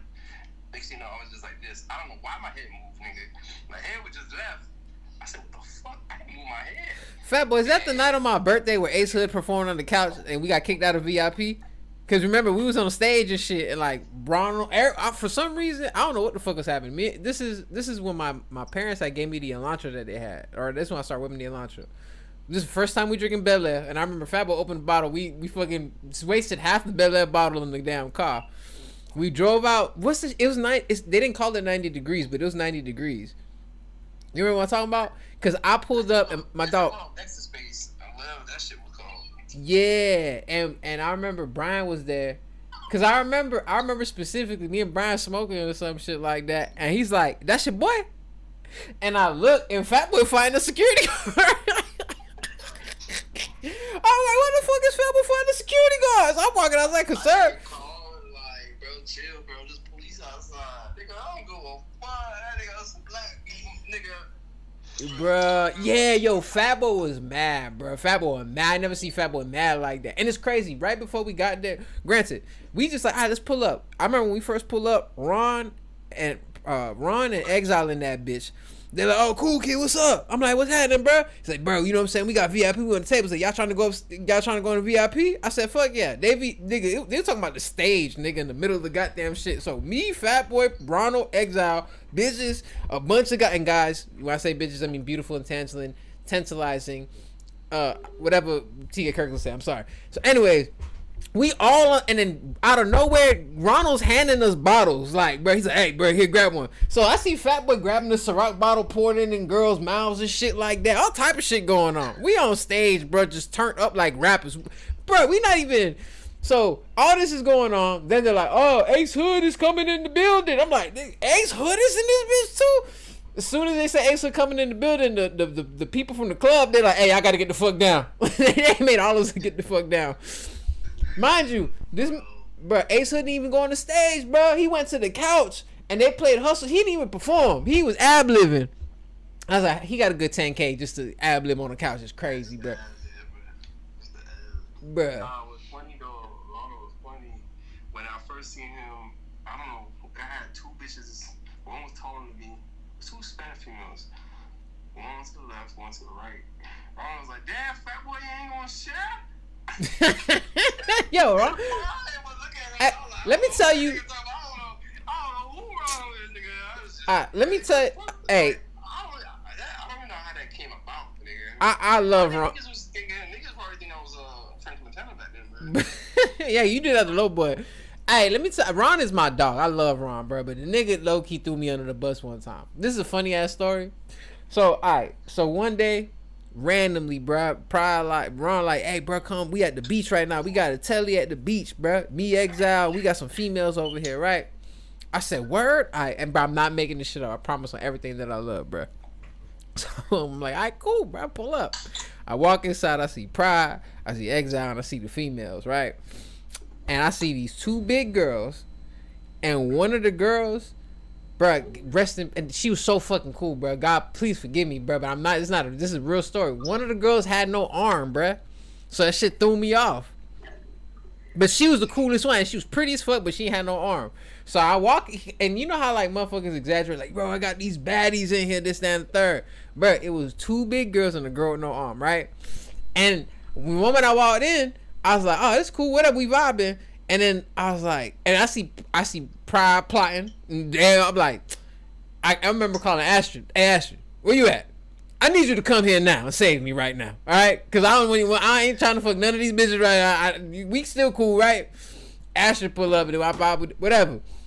But I remember like, what? Anyways, right? This happens, right? The next day at work, I was talking to, I won't say her name because that was my dog. But I was talking to this girl, right?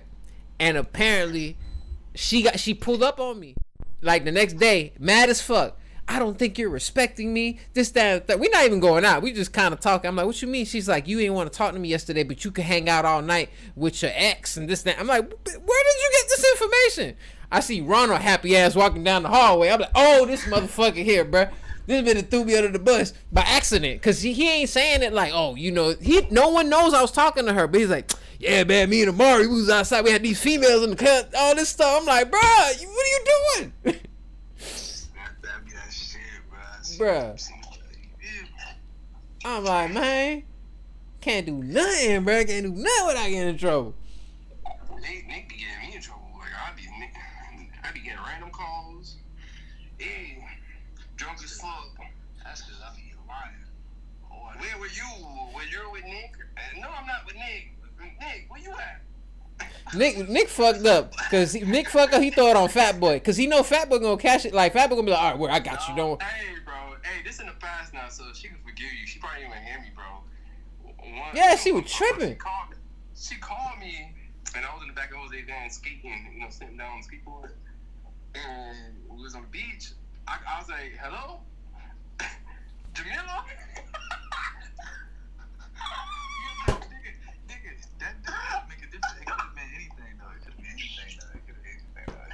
Fat. No, bro, but like I had to like get my composure, like you know back then spam ain't call a nigga late, so like you know somebody call your phone at 10, 9 o'clock at night.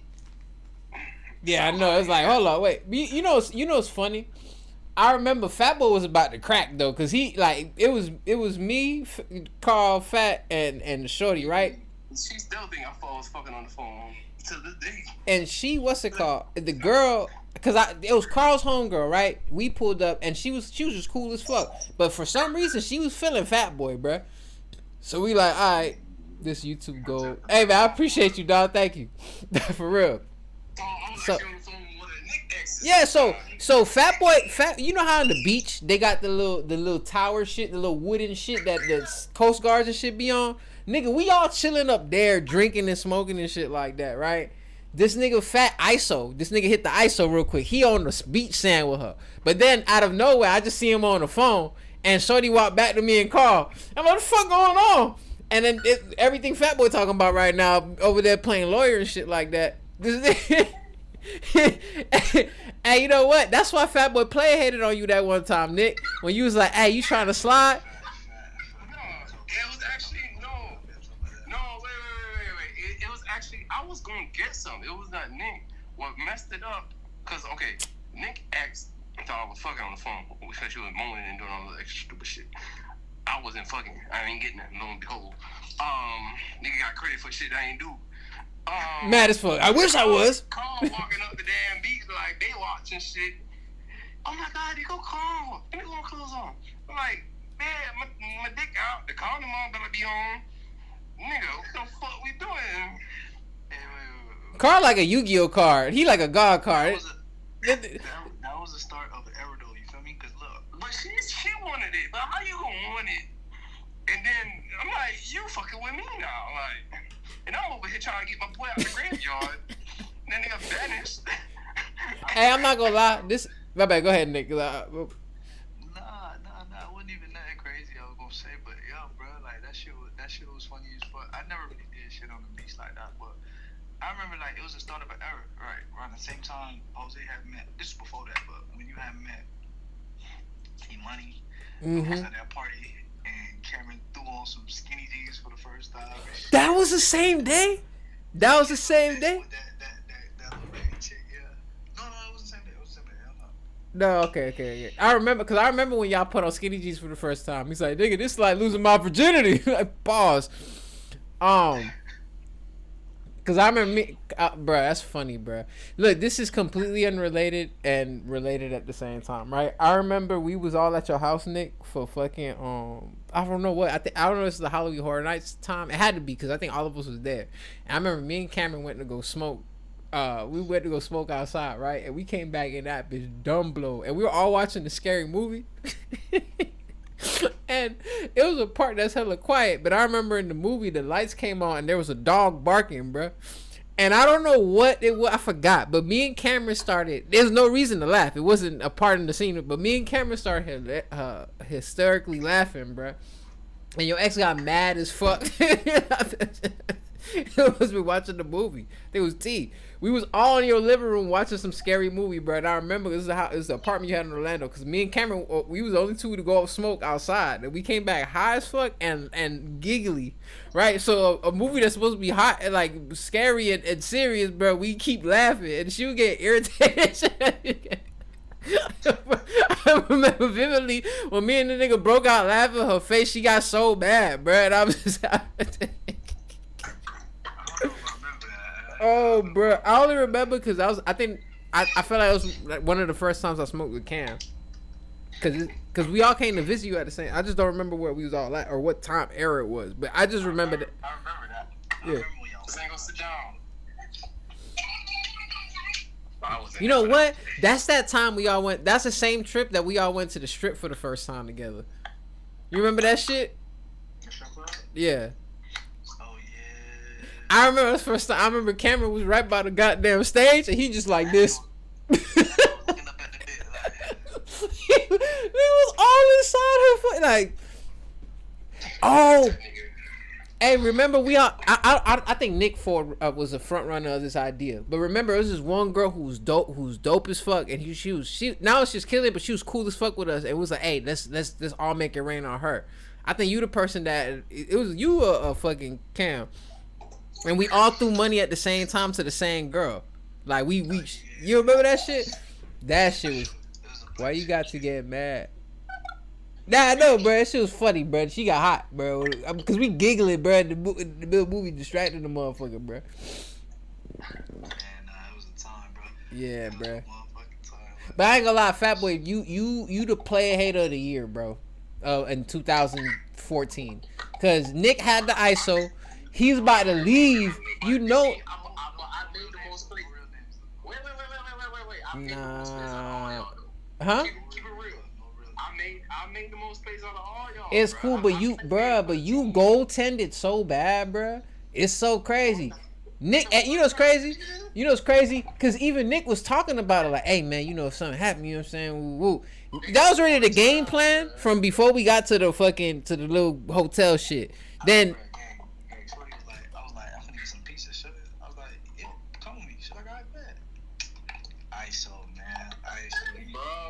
Saying that one time, nigga, that's on my birthday. Chill out, nah. bro. Then the nigga felt like, hey, I'm trying to get something too. The amount of holidays I done through, bro. Come on, bro. Nah, but still, I'm just saying, like, you still, bruh, you know, and she was bad, bruh. Hey, look, let's keep it real though. If we going out, Fat Boy is a nigga on a mission. You remember when Fat Boy was that used to be. You remember when we was at that party? And Fat Boy was fingering that bitch on the dance floor, bro. Bro, who does that, bro? Fat Boy ain't even wash his hand after the fact. He just let that bitch marinate. No, bro. I wasn't trying to. No. I wasn't supposed to do anything that night. I was helping Joshua look because he needed to use the flashlight.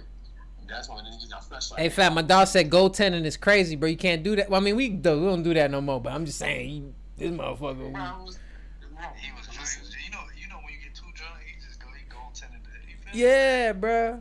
He got too. I didn't even see that shit. Anyways, look, we was bro, there was a perform. The nigga taking 4 hours to perform. Like, I was like, we was supposed to perform, nigga.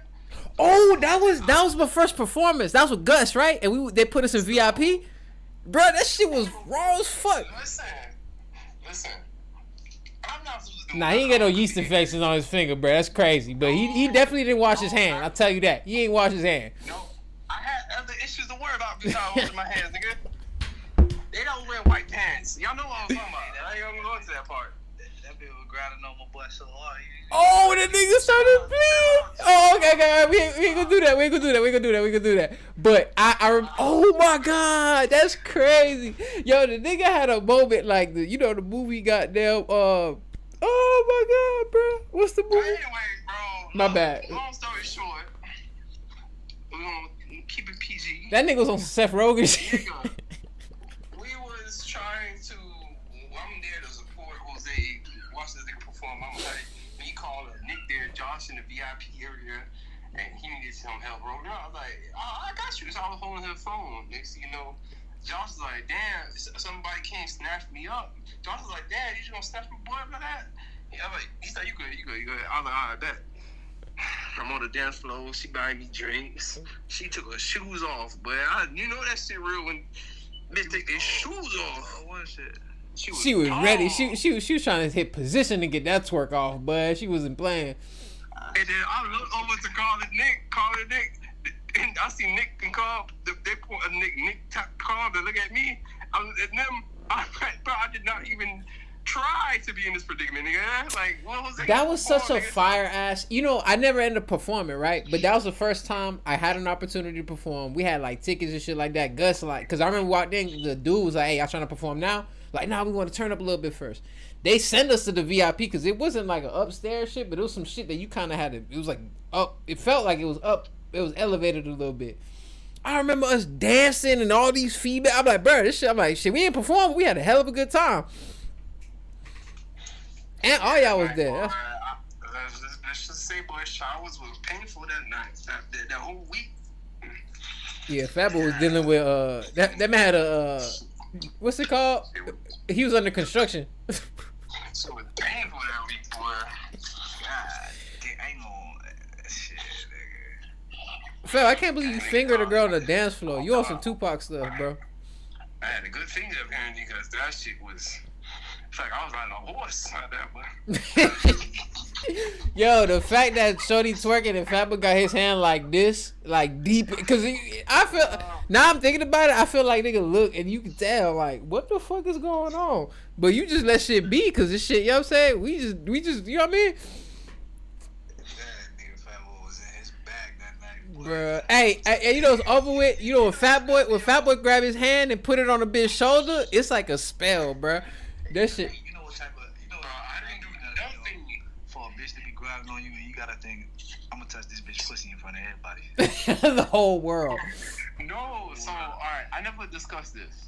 So, it became a thing one time. I think we was in Bully, some Spanish girl put her. Hey, but thou said throw away your whole manicure, cuz that shit dead, bro. You gotta let the fingers go, bro. But just get some new fingers, bro. My bad, go ahead. Nah, you see, you don't even know what happened. So, anyways, so yeah, it became a thing because the Spanish girl, short girl, and Bully, she had put my hands on her lap one time. So, and then it got me, curious. So then I tried it again. Well, obviously when we started dancing, then one thing led to another. And then the bitch ain't had no panties on, so which is kind of trifling. It's kind of trifling. Some trifling shit, bro. That bitch, she know what she doing. Kind of trifling. So you saying she put your hands on her lap, and then you was like, all right, let me see how much I can inch up. You feel me? Before you tell me to stop. Bro, you get older, bro. You start to realize these bitches That shit trifling, bro. Like, these bitches really be freaky, bro. Like, they really own that shit. Like, they be freakier than niggas. Like, sometimes niggas, bro. Nah, yeah, cause they trying to get all that shit out before menopause hit. Facts, man. They trying to get all that shit out of the system. Someone told me that too. Women in it was cool, like when you young and you think about it. Then it's cool. You put your hand on there. You feel female ain't got to go along with whatever case. That's cool. But now, like, I ain't gonna lie. I know during COVID, nobody was getting finger popped in the dance floor, nigga. There wasn't no dance floor, nigga. That shit. Digital flow. Whole knuckles feel like a damn medical test waiting to happen. Nah, I don't think he put the knuckle in it. Nah, fat. What you do, fat? Go ahead. What you had? You had the two fingers. You did the thumb. What you was doing, bro? Chill, 2 fingers, dog. Chill, man. Too much. You hit the Spider-Man, or you hit the Spider-Man, or you hit the gang sign? No, nigga. You hit the Spider-Man from that position. You Bro, you a goat, bro. You goat, bro. Cause you feel me, shorty twerk, you gotta have your hand. The Spider-Man? You gotta have a long ass arm to do that shit. Nigga, track those. Nigga, you know how nasty that is? You been touching doorknobs all day, shit. You just touched the dirty ass cup that you was drinking out of, cause you know them goddamn ain't nobody washed the outside of the cup. So that's niggas nails not clipped, got mechanic grease under that bit. Hey, but y'all said the Spider-Man is crazy. Yeah, bro. If you hit the Spider-Man on the dance floor, like, that's bro. Nah, bro.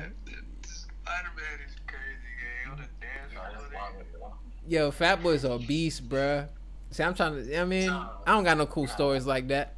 Fat Boy always got some. Y'all remember Look, one time, me and Fat, it was my first performance on the beach, bro. Me and Fat Boy went drink.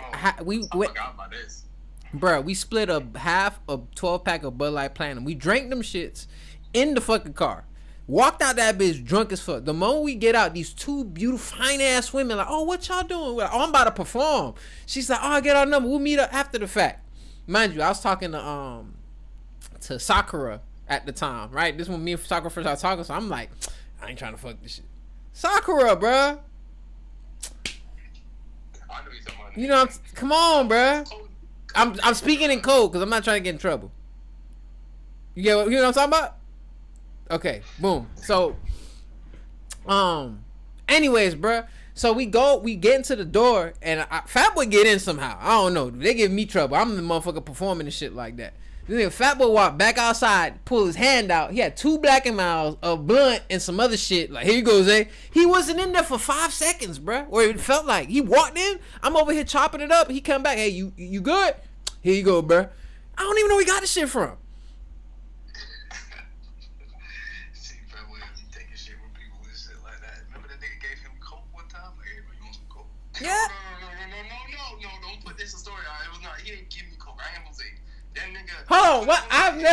I've never done coke as an adult. That nigga put as a dog. That nigga did that shit as a toddler. Don't listen to that nigga. Listen, I was scared, bro. Put that shit on his hand. I was in the bathroom taking a long ass piss, nigga. That nigga put some on his hand. He's still standing still. I'm like, alright, this nigga he's on there. He's fucked up. He in a urinal like this. So I'm taking my piss. After I opened my hand, I still see it on his hand, on his left hand, right by his. Like, Bro, I can't. I'm on a group chat, bro. My bad, dog. My bad. Go ahead. And this nigga said, "Hey, bro, you want to rest?"